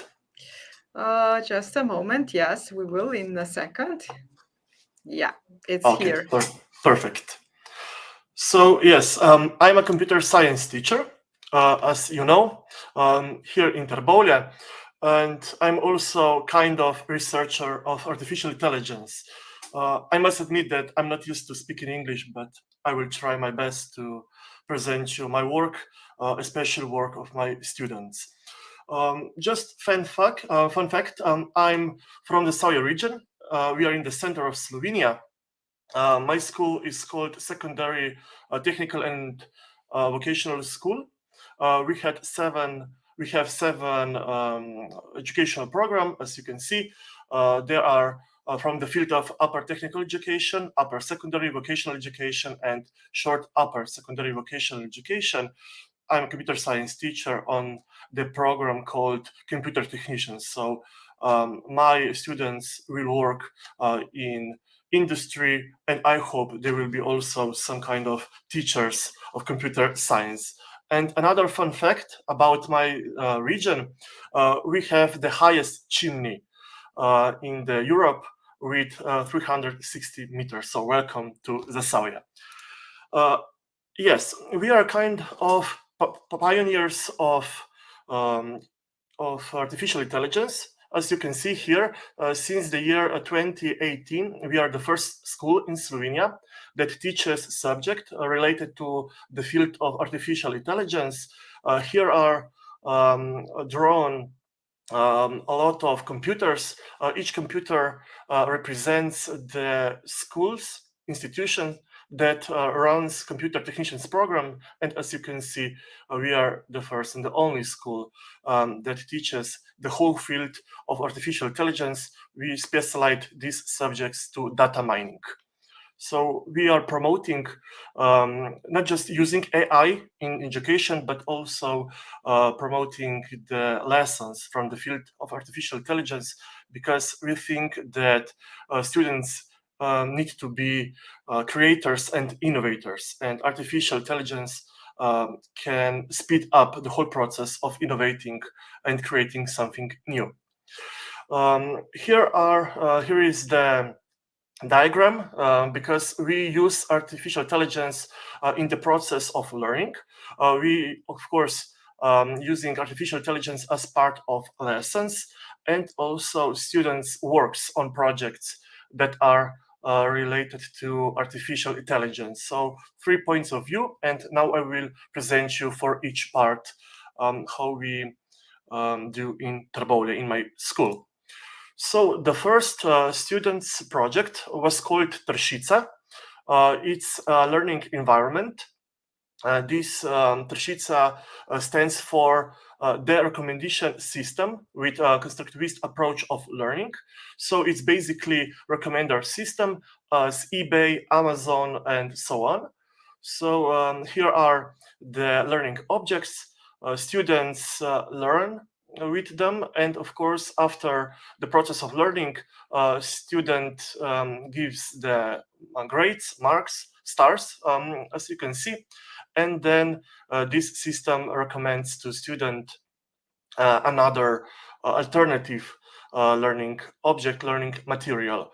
So this was kind of innovation, because we received also silver award, and in the process of innovating, also my student was involved. So this was the first, my first innovation from the field of artificial intelligence, and we are very happy that student was involved in the process. Another innovation, it's called Personal Patterns, PRST. PRST stands for Perceiving, Reflecting, Studying, and Thinking. It's a tool for gaining and assessing 4 different learning styles. This is part of meta learning in the first days of September here in Slovenia. So my students take this questionnaire. It's a dynamic questionnaire from 10 to 15 questions, and then they receive the whole picture diagram with the explanations about their way of thinking, way of studying, also perceiving informations from the surrounding, and also how they should learn. So this is very important for them. They are very fascinated by the results. So it's a nice task for each year that they also received something about themselves.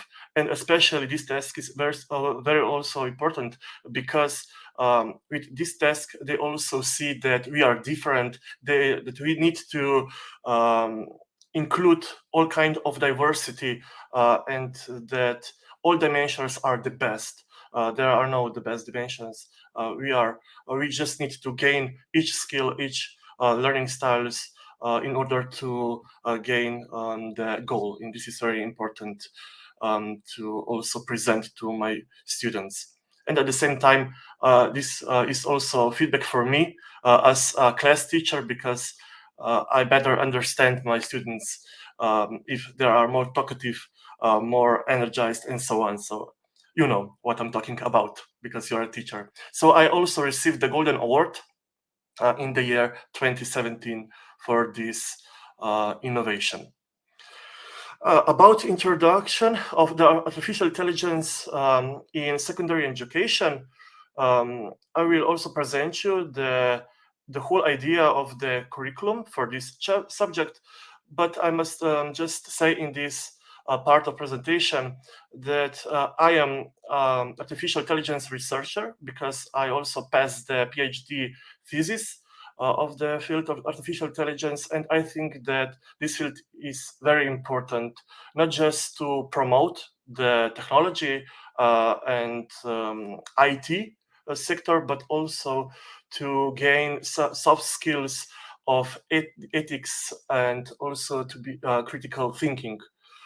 Because we live in era of fake news, and this is very important that we observe whole news, not just the idea that they are the real, but of course they could be also fake.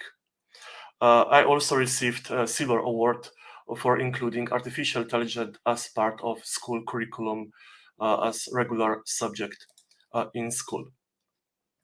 I'm also very happy to present you the most famous project. It's called BCI Painter.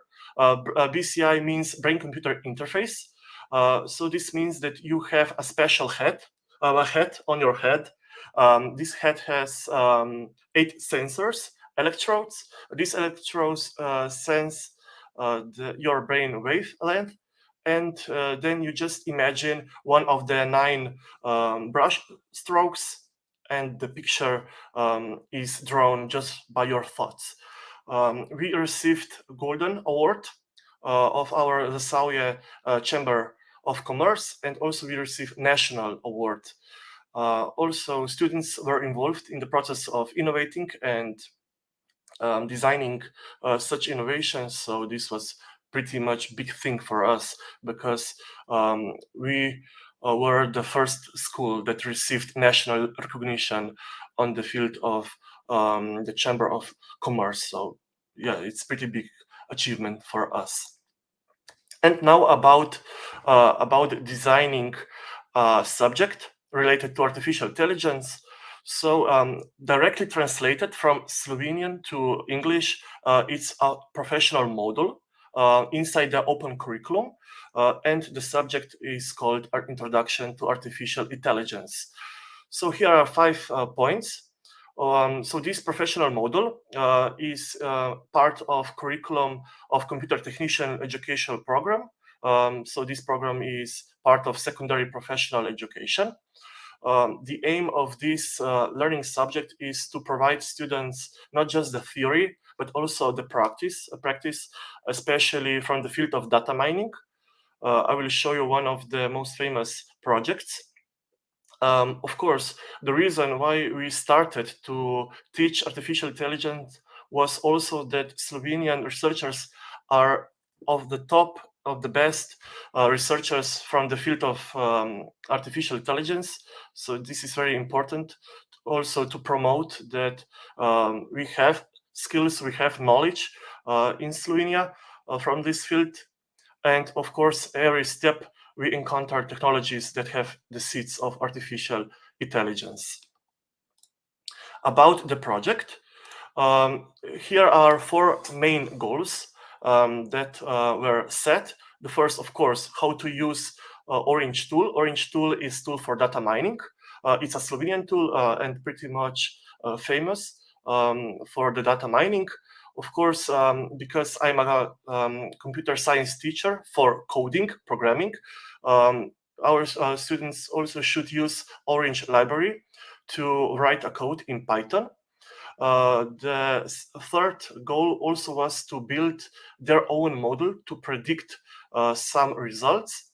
And of course, I think that in schools nowadays, we need to gain research and creativity skills with our students, because I think that our classroom are too much focused on theory, but we need to gain also some research and creativity skills. And of course, what about theme of the project? It was Eurovision Song Contest. I'm happy that here are listeners from different countries. I must admit that my students are pretty much boys from 14 and 19 years old. And yes, Eurovision Song Contest was not their thing, but they started to watch and also predict the winner of the Eurovision Song Contest. So the project was had 3 parts. The first part, data exploration. In this part, students explored about relations between countries, also about pools and other important attributes to predict the winner of the Eurovision Song Contest. The second part was focused on building a model to predict the winner of Eurovision Song Contest 2018. Why? Because we had the results. And it's very important not just to build a model, but also to evaluate model with the real data. And then the second part was focused on predicting the qualifiers for the final of 2018, and the third part was focused on predicting the winner of the Eurovision Song Contest. And of course, the most exciting part, the bonus part, was testing on the real data, because this project was set on the year 2019. And as you can see here, we predicted the real winner. And of course, my student watched the show and anxiously waiting for the results. Just for example, about the data, there was a lot of data, of course, the history of voting, some specifications for each song, each country, and so on. So there was a lot of data. For example, the rows just about voting history, there was about 23,000 rows of data. So all votings were since from the year 2017. And the results, okay, here you can also see that we find some relations between countries. And for example, that Slovenia just not gave the points to Balkan countries, but also to Sweden and Danish country each year. So it's fascinating to find some roots, and I think that we are kind of ancestor of Vikings, I guess, because we are also fan of Scandinavian music. Here is another presentation of the data. Each student built a model for each country. So, for example, we were focused on how Slovenia is gonna give the points to the countries, and we were much better than pools, as you can see here. So the main question was for us, will Slovenia qualify for the final selection in 2019? And of course, we predicted that Slovenia would qualify, and Slovenia qualified. So we are very happy that we have good results about our country. But if you are talking about the second semi-final show, we will see that I and another students group, we predicted all 10 countries currently. So we were better than pools for predicting for the second semi-final show, and this was very fascinating. And also about the final show, we predicted the correct winner. So the Netherlands won that year. So yeah. It's strange because it's not a boys thing, Eurovision Song Contest, but now they are a fan of this song contest, and we talk each year about predicting. And you guess right that we are still we will start talking about predicting next year. So yeah, it's strange. Okay, after each project, I also ask students to suggest me what they would like to predict, and of course they would like to predict grades in the final year instead of our matura, the final exam. They would also like to predict the winner of football tournaments, predicting the winner of esports games, and also predicting the result of political elections. So that they are very innovative, and yeah, you know, they would like to predict grades without any exams. So I think that maybe we can predict, but we shouldn't, of course. But okay, maybe we can discuss about school analytics and so on, and maybe some fine correlations between learning subjects and so on. Maybe it could be interesting project. Here is timeline about artificial intelligence in my school, secondary technical and vocational school Trbovlje. So we started in the year of 2014, and in the year 2018 we established the class Introduction to Artificial Intelligence, and now I will show you the latest famous project. It's called Usenik, which is related to the most famous Slovenian folk group. So they are called Ensemble Bratov Ausenik, or in German, the original Oberkleiner. So we produced, using artificial intelligence, the first Slovenian waltz created with AI. We also recorded the songs, so you can listen to the YouTube about the first Slovenian waltz. It's very fascinating.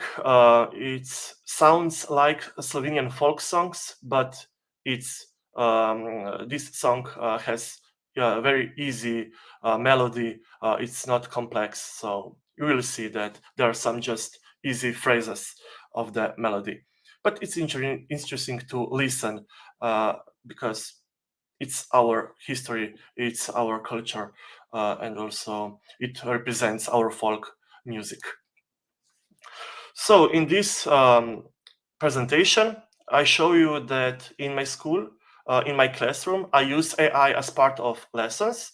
I use AI in students' projects, and also I'm using AI for the learning process. But as you know, we live in very, very speed up times, And right now I use AI also as assistant. I will not show you about using ChatGPT because my colleagues Olivia and Kristjan did. But of course, I also use AI as assistant, and I also promote using AI in students' work because my students will work in industry, coding and programming some applications, and it's important to use such tools to speed up the process of creating such applications. But at the same time, I also need to aware them about ethics and critical thinking of using such tools. For example, I can also tell you that right now my student is developing AI tool for teaching coding in Python. So it's called Dr. Uki, and Dr. Uki is also a nickname of me. So I will get the new AI version of myself teaching computer science. For the final presentation, the final thoughts, this quote is very important for me because the goal of civilization is not the progress of science and machines, but also of men. It's very important that we are focused on developing society in the right direction. Thank you. Thank you, with this perfect quote also in the end, and for all the inspiring information you shared with us. We saw that you are really experienced teacher and artificial intelligence user and trainer. There are questions, but I would maybe suggest that we listen to Zala also, and then in the end we will discuss all the questions that are in the chat. Thank you very much, Uros. Big applause You're welcome. for you. Thank you. All right, so we move further on.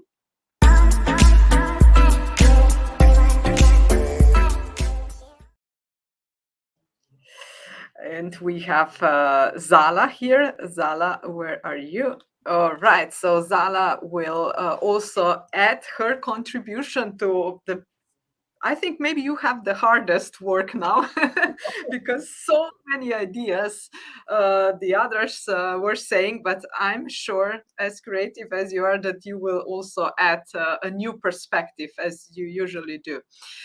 So that's your stage now. I will just remove my slide. No, sorry. I will remove my slide and add yours. Okay, so where they are. Okay, hello everybody.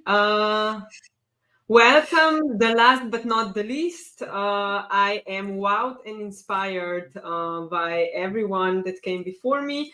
So I hope not to only wow, but mostly to, let's say, inspire and create a certain spark for yourself as teachers, as educators, and as lifelong learners.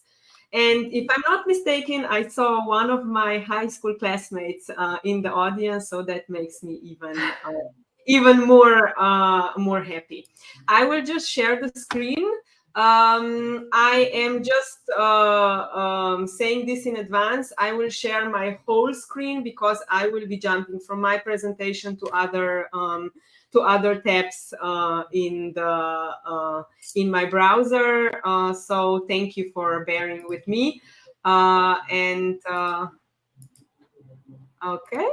So let's go. In the meanwhile, maybe you saw in the chat that we are also collecting the feedbacks so that we can improve our events in the future. So please use the link in the chat to evaluate this event. So yeah, that we can be also better. Zala, okay, that's your presentation now. Okay, so you can see my presentation, right? Okay. Yes. So my topic ties in with the topics that I cover mostly, the topics of digital and media literacy, and more importantly, internet safety. because I think that a lot of times, especially since doing this job for 15 years, a lot of times technology is a sort of an add-on. And whenever I stand in the classroom, a lot of students say, are we using computers today? Are we using tablets today? Can we use our mobile phones? So I think that the evolution of technology and also the evolution of AI is a very good moment where we can see how we can further foster collaboration, connection, and innovation. Just to kick off, yes, we hear a lot about artificial intelligence. We've heard a lot since, let's say, last year, and when our students started using it, and all of a sudden we had a little chatbot friend that could help us in so many ways. But I just like to backtrack a little bit. AI has been around for quite some time. And if you remember in 2011, while I was still working in IBM, we celebrated, let's say, the first AI project, let's say, that was able to compete in the Jeopardy and was able to be trained and make sense out of, let's say, unstructured data, and also defeat the other contestants in Jeopardy. So this was like a really big entrance. It didn't happen only in 2011, but it was a good entrance of seeing where we can apply the same, let's say, learning models, the same principles, and how we can also now, as we see it, we've been seeing it, apply it to education. So from chatbots, smart houses, smart assistants, smart cars, facial recognitions, algorithms that also drive our social media feeds, AI is pretty everywhere. What we're going to cover in today's presentation are 5 different topics. Okay, artificial intelligence in education. Are we turning into robots? Are we forcing our children in front of screens and making them semi-robots, or preventing them from innovation and learning? How can we use AI in education and learning for ourselves as educators and as professors and as teachers? And also, how can we help our students? So those that we are educating, mentoring, that we are trying to encourage to be excited about lifelong learning. How would you use AI in class? So how we can use it? And what are the challenges that AI can bring? So AI in education, okay. I'm always saying it's not about the tools, it's about people who either use it or misuse it. Technology and tools and AI will not steal our jobs. They will not replace us because you can't replace critical thinking. You can't replace curiosity and also empathy. You can't, let's say, replace that human element that also sparks and fuels all the apps, machines, and tools that we need to train to be good chatbots, or to be good helpers, or to be good whatever. I'm not looking at AI as a replacement, but I think that AI is a really good assistance. It can be a good guide, and it can be your support in a digitally connected world. Because we are overwhelmed by data, we are overwhelmed by information. So if there is a way to make a bit more, not only sense, but to structure it and to create, let's say, a workflow for you, why not? If it's an assistance that can help your students to create an environment for a self-paced learning or student-led learning, even better. Lifelong learning is where the magic happens. I think that technology is a great way for all the students that don't fit in one box. So one box meaning we all learn at the same pace, we all learn in the same style, we all use the same tools and processes, but to foster that intrinsic motivation. Learning for the learning's sake, not for grades, not for teachers, not for parents, but I learn and I try and I'm curious because I will become a better person, a more informed person, and I will create a vast library of knowledge. And also asking ourselves, why learn something a machine can do? Well, here's the trick. Every machine needs human input. We need to train it, we're training it, and this is a process. So yeah, we need humans, and we also need the human empathy behind it.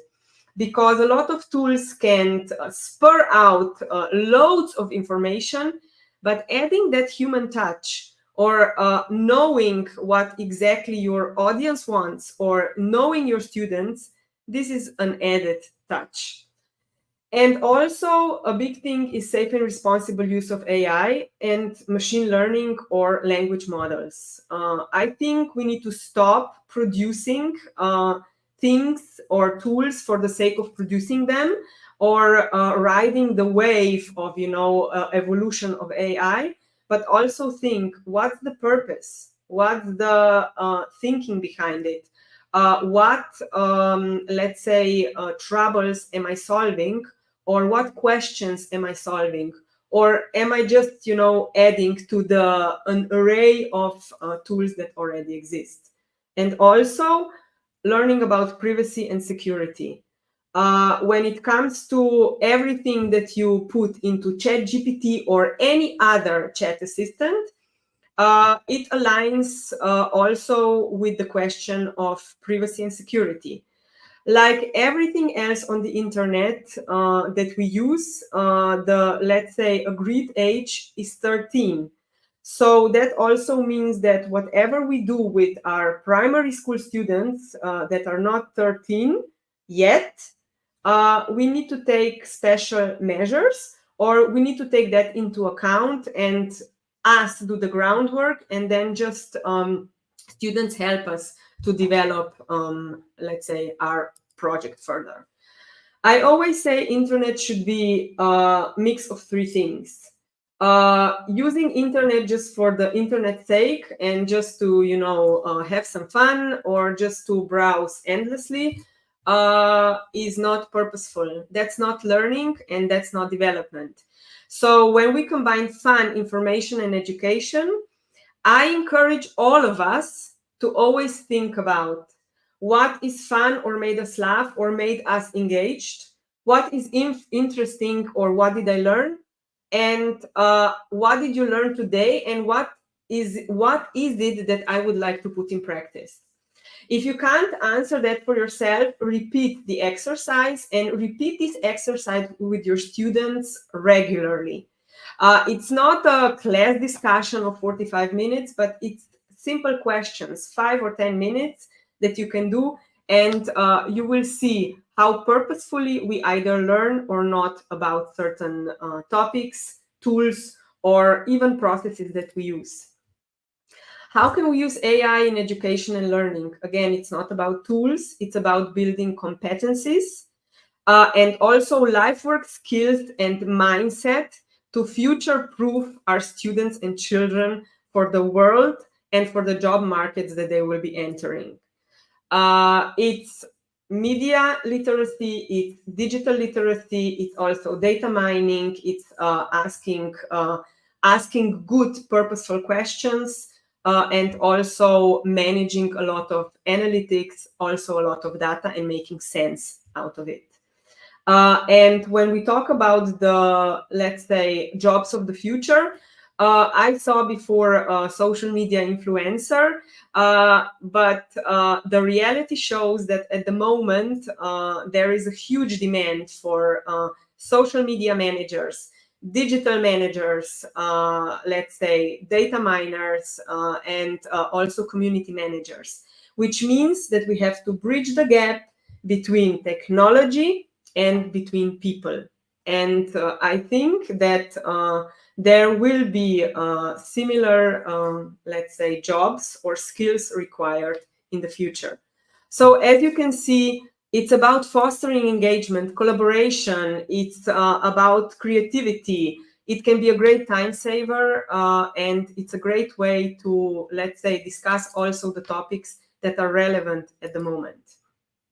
So always ask yourself, how might we spice up? Because currently David Beckham is streaming on Netflix and there's a lot of talk about Spice Girls. So spice up, upgrade, better our ways. So always let's remember AI needs a human impact spark prompt. So for example, if you're learning with students, learning a new language, or you're working with a language, try out Analogeny. It's a great tool that helps you create analogies and metaphors. So not only to help you explain things better, but also think about the language that you're using. How we can change it, how we can say things differently. And it's a great creative practice. You can do it in class, you can assign it to your students, and it's a great free tool that you can use. You can use it for fun, but it's also, teaching competency, teaching, let's say, creative thinking, how to use creatively your language. Then, for example, if we continue, Canva. A lot of educators I know use Canva a lot. So Canva for all the sparks now. It's not just only Canva that can generate images for you, but you can transform your presentations into documents. You can translate different documents in an array of languages. You can ask for writing prompts. You can ask for many different things, turning your words into video, turning your images into avatars. And if you're an educator using Canva, please make sure that you're using Canva for education, because it's different from a regular Canva. But Canva for education is designed to have very specific features, and it's also free for schools. It's free for schools. You just have to request it or request the quote from Canva. So let's see, for example, this in action. So now you see a screen that, I created something in Canva. So tell me your story. This is a really good creative practice of, let's say, asking your students to talk about themselves, and they have to do it in a minute. So they have to say who you are, what you do, how you do it, why you do it, and where can you find more information about you. We call this in marketing an elevator pitch. So it means that if you go into the elevator with somebody, they can tell you their story in less than a minute and in such a memorable way that they will remember you. So, for example, I can click on Magic Switch and I can say, okay, can you translate this for me? And then I can say, okay, I want to translate it into, for example, we have Romanian colleagues here. So let's see. Okay, slide down a little bit. So we're almost there, Romanian. So, okay, I don't speak Romanian. Oh, I speak it very little from the, let's say, educators that I get to work with. But for example, this is a great opportunity to say, okay, so this is all AI translated, but let's look at it. Okay, let's see if it is correct. Let's see if it made a mistake. Or you as educators can make a fun, for example, you can make a fun exercise, create something that is not okay if you're a foreign language educators, and then ask your students to identify what's wrong, is it okay, how would you change it, find the mistake, and things like that. So it's pretty simple.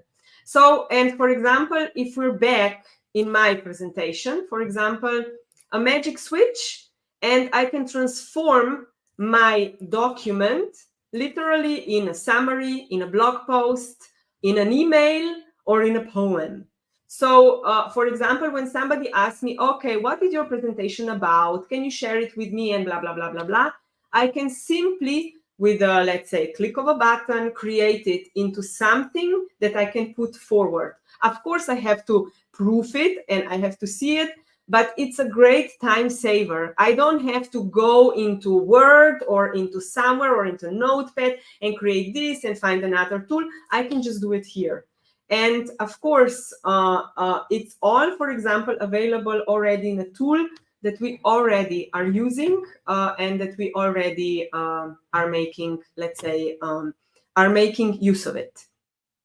So the next one that I wanted to show you was there was a lot of mention about, let's say, chat bots, or where you can talk to, where you can search and actually talk to your talk to your online helper.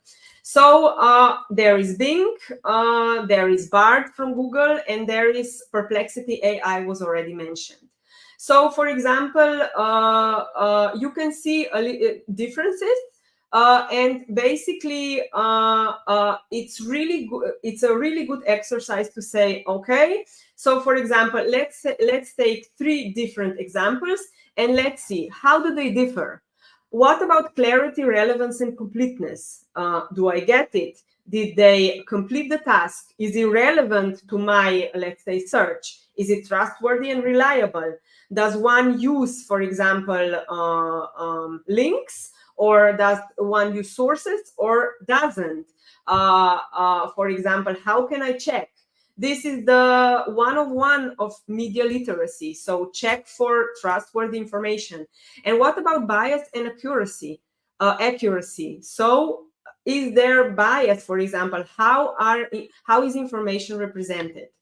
So, for example, again, if we look at Perplexity, what I wanted to add to Kristjan was there is a really good co-pilot that you can use that helps you delve into information much deeper. But what I really like is the focus here. So you can basically, when you're searching for topics, you can either search across the entire internet, you can use academic or writing, or you can use computational knowledge, you can use just YouTube or just Reddit. So you can kind of, get a more focused search, and you can delve deeper into that area, which I think is a great way to not only harness the power of AI, but also build skills and competencies. Turning thoughts, ideas, images, presentations, and more. Beautiful AI is, you can try it for free, then it's a paid tool. But for example, you can create different outputs. So you can create word clouds. You can create also quotes.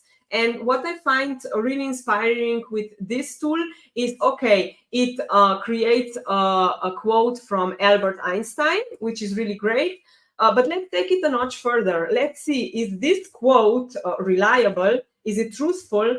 Was it really said by Albert Einstein? Can we find sources? Can we back-train the quotes and claims? So another great exercise that you can do it in the class, at home, or students can do it by themselves. I always say how to help students: introduce the tools. Okay, introduce the tools that you're comfortable with provide support, encourage critical thinking, especially in the areas of identifying bias and stereotypes, because not only everything that we see on the internet is not always true, but AI has proven to be biased and has proven to replicate stereotypes. And of course, keep up to date. Still keep in mind that a lot of tools are still in beta. So they're still being developed. A lot of functionality still don't work. A lot of translations or a lot of language-based translations still don't work, because that still is a process. It's still a process of teaching our models to do it. But stay curious. Stay curious. What's in there? What's out there, and what's able to be used? Support by promoting. We already said intrinsic motivation for learning, asking good structured questions, and better understanding of topics. So Algor and Albus are great ways of taking an image or text and creating a mind map that you can better visually present, structure. It is a free and then paid tool, and Albus is like creating your visual board. You can do it by yourself, you can share it with your students, or you can work on it simultaneously. How would you use AI in class? There are, for example, different, different tools that you can use, but always say it's not about the tools. Try to find a combination. So use Parlay to foster discussion in real time, where everybody can participate in class, after class, where everybody can provide feedback, and you can monitor and grade their feedback. Image generators to discuss topics. 85, if you want, you've got YouTubes, and you really want to take the gist of what the YouTube is about. So, okay, I want transcript, I want notes, I want to delve deeper into the topic. It's a great tool that can summarize any YouTube, can make notes for you, and you can use it further. Is this summary okay? Would I change something? Quizzes is the upgrade, or let's say Kahoot on steroids. Quizzes is much better at also, let's say, monitoring the feedback, how everybody's progressing, and your student-paced learning. And FigJam for education is, let's say, a replacement for Jamboard, but it's a really cool tool. So always, using AI or not, foster the 5 C's in your classroom. Always, we talk about always connecting with each other, communicating with each other, curating content, so taking things from the internet and making sense out of it, collaborating with each other, and creating something new. Because let's not forget, our students are transitioning from passive consumers to active creators. And let's enable them in the classroom.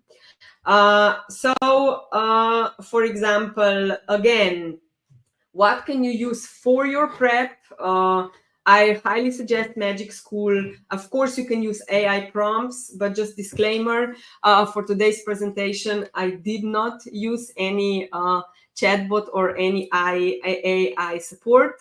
But let me just show you, let's say, a few examples. I'll be really quick because I know we're sticking to the clock. So FigJam, as said, is your board. So, for example, you can sign up for free. You can say, okay, I want, let's say, for the classroom, I want pros and cons activity. You can load, for example, you can load the template, already pre-made template, and then you have all the tools that you need, from stickers, from comments, from audio, from video, whatever you wish to use. It's not loading very well, so I will be jumping ahead a little bit. So just use it like something that you can use in your classroom where everybody can participate. So everybody, for example, can participate and can say, okay, for example, we all, for example, use this. and we'll all work on this together. Then we have lesson plan. Magic School is a completely free tool that you can register as teachers or as your admins of school. And it's not only a lesson plan generator. I already created an example for your lesson plan. For example, I want to teach media literacy. I want to talk about different topics. I want students to learn this. If you want any standards to align with, and I already generated this. And then, for example, I can translate it to any other language. I can shorten it. I can summarize it, and I can ask Reina. So Reina is my chatbot assistant, to help me dwell further into this topic or expand on this topic, or also think about my, let's say, preconceptions and my biases to, let's say, make my lesson the best as could be. It's not only about lesson planners. There are 40 plus activities that you can use and save time. It's not about being lazy. It's not about not being creative, but it's a collaboration. You can see what colleagues are already doing. You can see what works. And of course, you can save time with the administration or with paperwork that sometimes takes our time away from, let's say, the real work in the classroom. If you don't know Khan Academy, please try it out. It's completely free tool. One of the things that is, let's say, I will say first in this area is an AI guide that's called Khanmigo, which is currently only available in the US and Canada, because it's still free of charge. So they are depending on grants and donations. So here you have all the different activities that are available. And for example, when you choose an activity, for example, they will give you not only layouts, lesson prompts, or interactive ideas, but there is also technology behind it that helps you, let's say, individualize, apply to you, and so forth. So please, I really urge you to register as teachers, because you will see the difference. So when we're talking about not only for you, but for example, HiGen is a great tool where you can do videos and you can choose avatars. So for example, you're teaching art and science, and you can choose an avatar of Mona Lisa to tell a story to your students. Then, for example, Magic School, as I already mentioned, is a really guided use, and there are AI-powered suggestions that focus on edutech. A lot of chatbots or a lot of AI technology is not adapted for edu technology, so education technology. So it does poses questions and certain risks. What challenges can AI bring? Of course, we are talking about lack of personalization, which can happen because tools and programs are still machines. So the lack of human touch, the lack of empathy can be there. So we need to discuss it and address it. Bias and discrimination, which is still very persistent, especially with image creation or with some specific searches. Of course, dependence on technology. So, okay, are we becoming too dependent on technology? And data privacy and security. Before I conclude here, I've included AI tools and ideas that please check out. Try to learn about them. And all of you who work in education, SciFaith and SciSummary is a really valuable tool to help you search and evaluate scientific, let's say, articles and research papers. It's a great helper. They also have a co-pilot that can help you dig deeper on certain topics. And stay curious, and of course try out new things. I would just like to steal a moment to talk about the image, let's say image generation. So you have a link in the presentation, but I think that image generation especially is a really good topic for media literacy, because we need to talk about bias and stereotypes, and you can do great classroom work with it, because Midjourney is a paid tool for image creation, for AI-powered image creation. And it's supposed to be the most, let's say, advanced and powerful at the moment. But when they did an experiment and said they search with keywords like a woman, a man, or a Mexican man, or a US woman, or a street in India, it showed a very, very stereotypical, let's say, view of the world. A lot of, let's say, Indian people were very light-skinned, very, very light-skinned. Let's say Nigerian people, it totally disregarded the different ethnic groups that there were. So they were always represented in the same manner. And also some cities were represented very stereotypically, either with skyscrapers or with really polluted areas. So it doesn't give a very balanced or diverse view of the world. So that is what we need to speak about, and that is what we need to be mindful of, and that is what we need to, let's say, focus on when we are in and outside of our classroom. Thank you very much. Feel free to reach out, and thank you for sticking with us and with me. Thank you very much. And this was the last presentation. Now we have the questions. Thank you, Zala. It was really inspiring. But I will invite all of us back.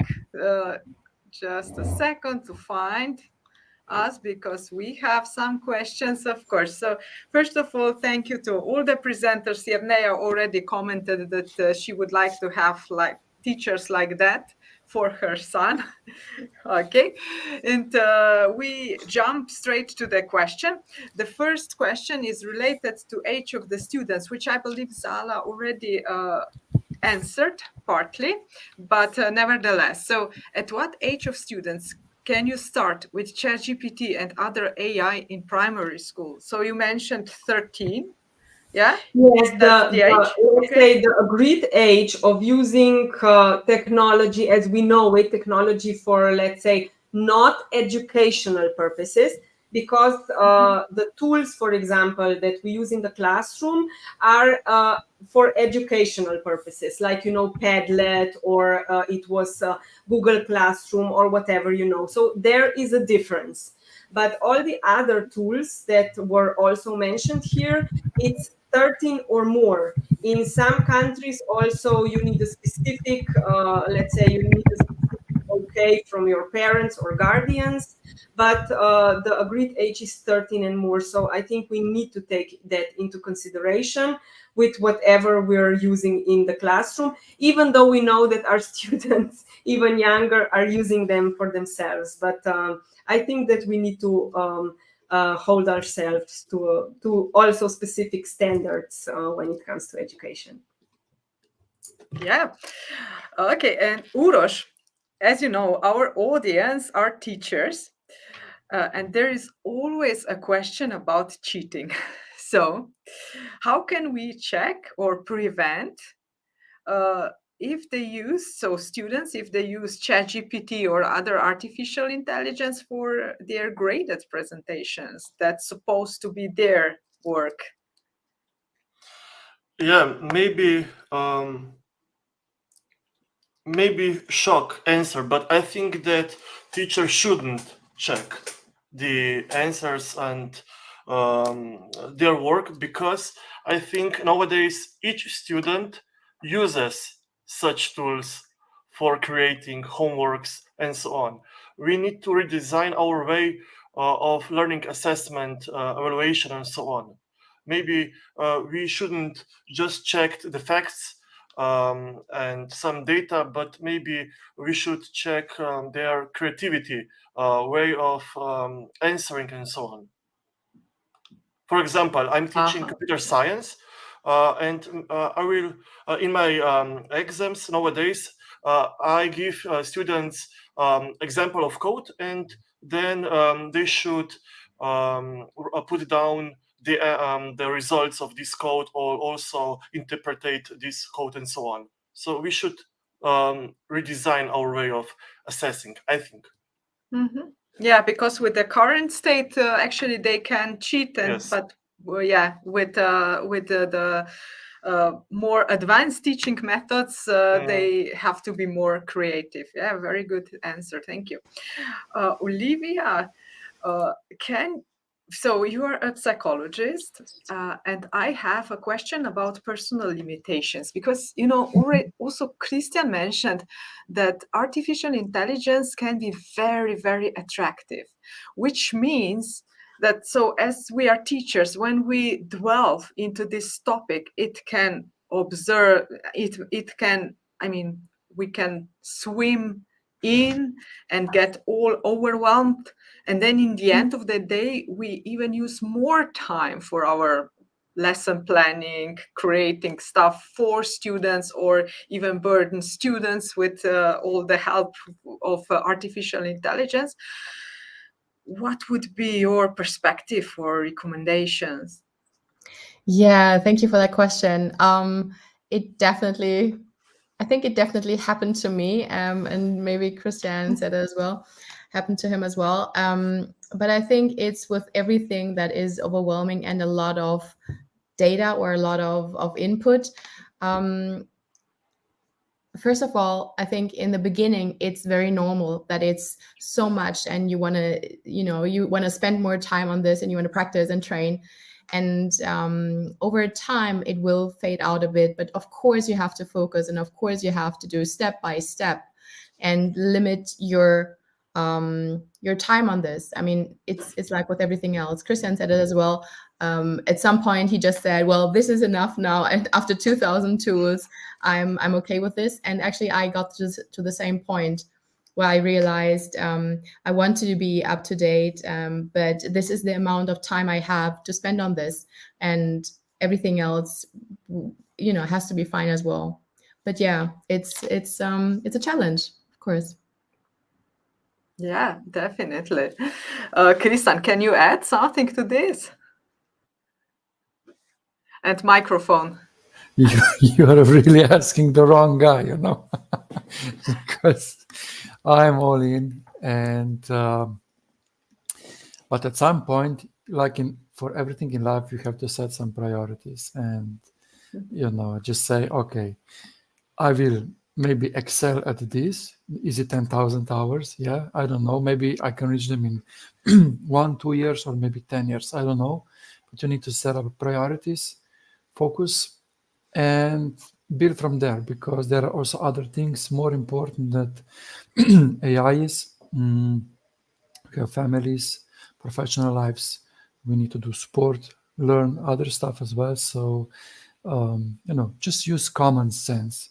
If you spend too much and you dream about it and you're constantly on it, or if your close ones start to remind you that, come on, this is a bit too much, it's a good sign that you're a bit over the edge, So just common sense, I think, is the best old school advice. And we don't need any AI to tell us that. It's just BI, like biological intelligence. Intelligence. So yeah. So setting the priorities. Yeah. Exactly. There is another question about languages. So Duško Krstovski is asking about artificial intelligence and especially ChatGPT. How does it work for smaller languages? Because he's a little bit, not disappointed, but he recognized that in Macedonian language it doesn't work so good. So yeah, can you maybe, do you have, I don't know who to ask, but do you have some information about the different languages? I honestly cannot speak about ChatGPT because I honestly rarely use it, but that's intentional. But I would highly suggest to Duško to try the zipzap.ai, which is currently a website where you can, for example, or it's a tool where you can simply by hovering over with the mouse of something and offers I think the biggest variety of translations. And you can also use it for different types of texts or different types of content. So maybe just out of curiosity, give it a try, because I was quite pleasantly surprised. But as mentioned before, training the big, let's say, language models, the biggest languages always have priority. So the smallest have the least priority and will take some time to, let's say, really adapt and excel at what they do. So that would be just like my suggestion. So stay curious, right? Yeah.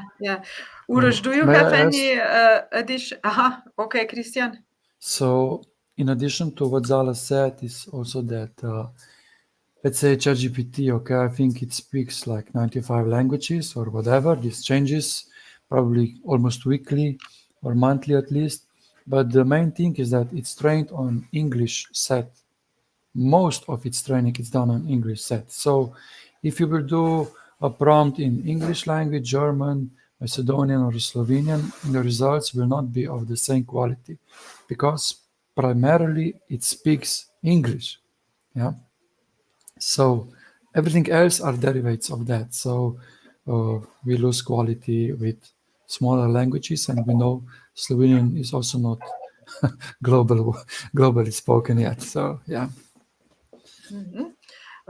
Okay, Uros, Olivia, do you have something to add? No, I agree with Zala and Kristjan. Maybe I'm happy with Slovenian in ChatGPT. Okay. Yeah, it works well for you. All right. Thank you very much. So for all of you that ask about the recordings of this event, so this event, the streaming was online in 5 different channels. So, and it will stay there. So just return to that page in which you followed the event, and it will be there. So the recordings are here to stay. We told you about the certificate of attendance. You can request it in the link that will be available for 24 hours. It's in the chat. You can just follow the link and request. And also the presentations are available in the Facebook group, Pan-European Conference on Digital Education. I wish you a really nice teaching practice with the help of artificial intelligence or without, and I hope to see you in some next event. Bye-bye, everybody. Thank you so much. Thank you.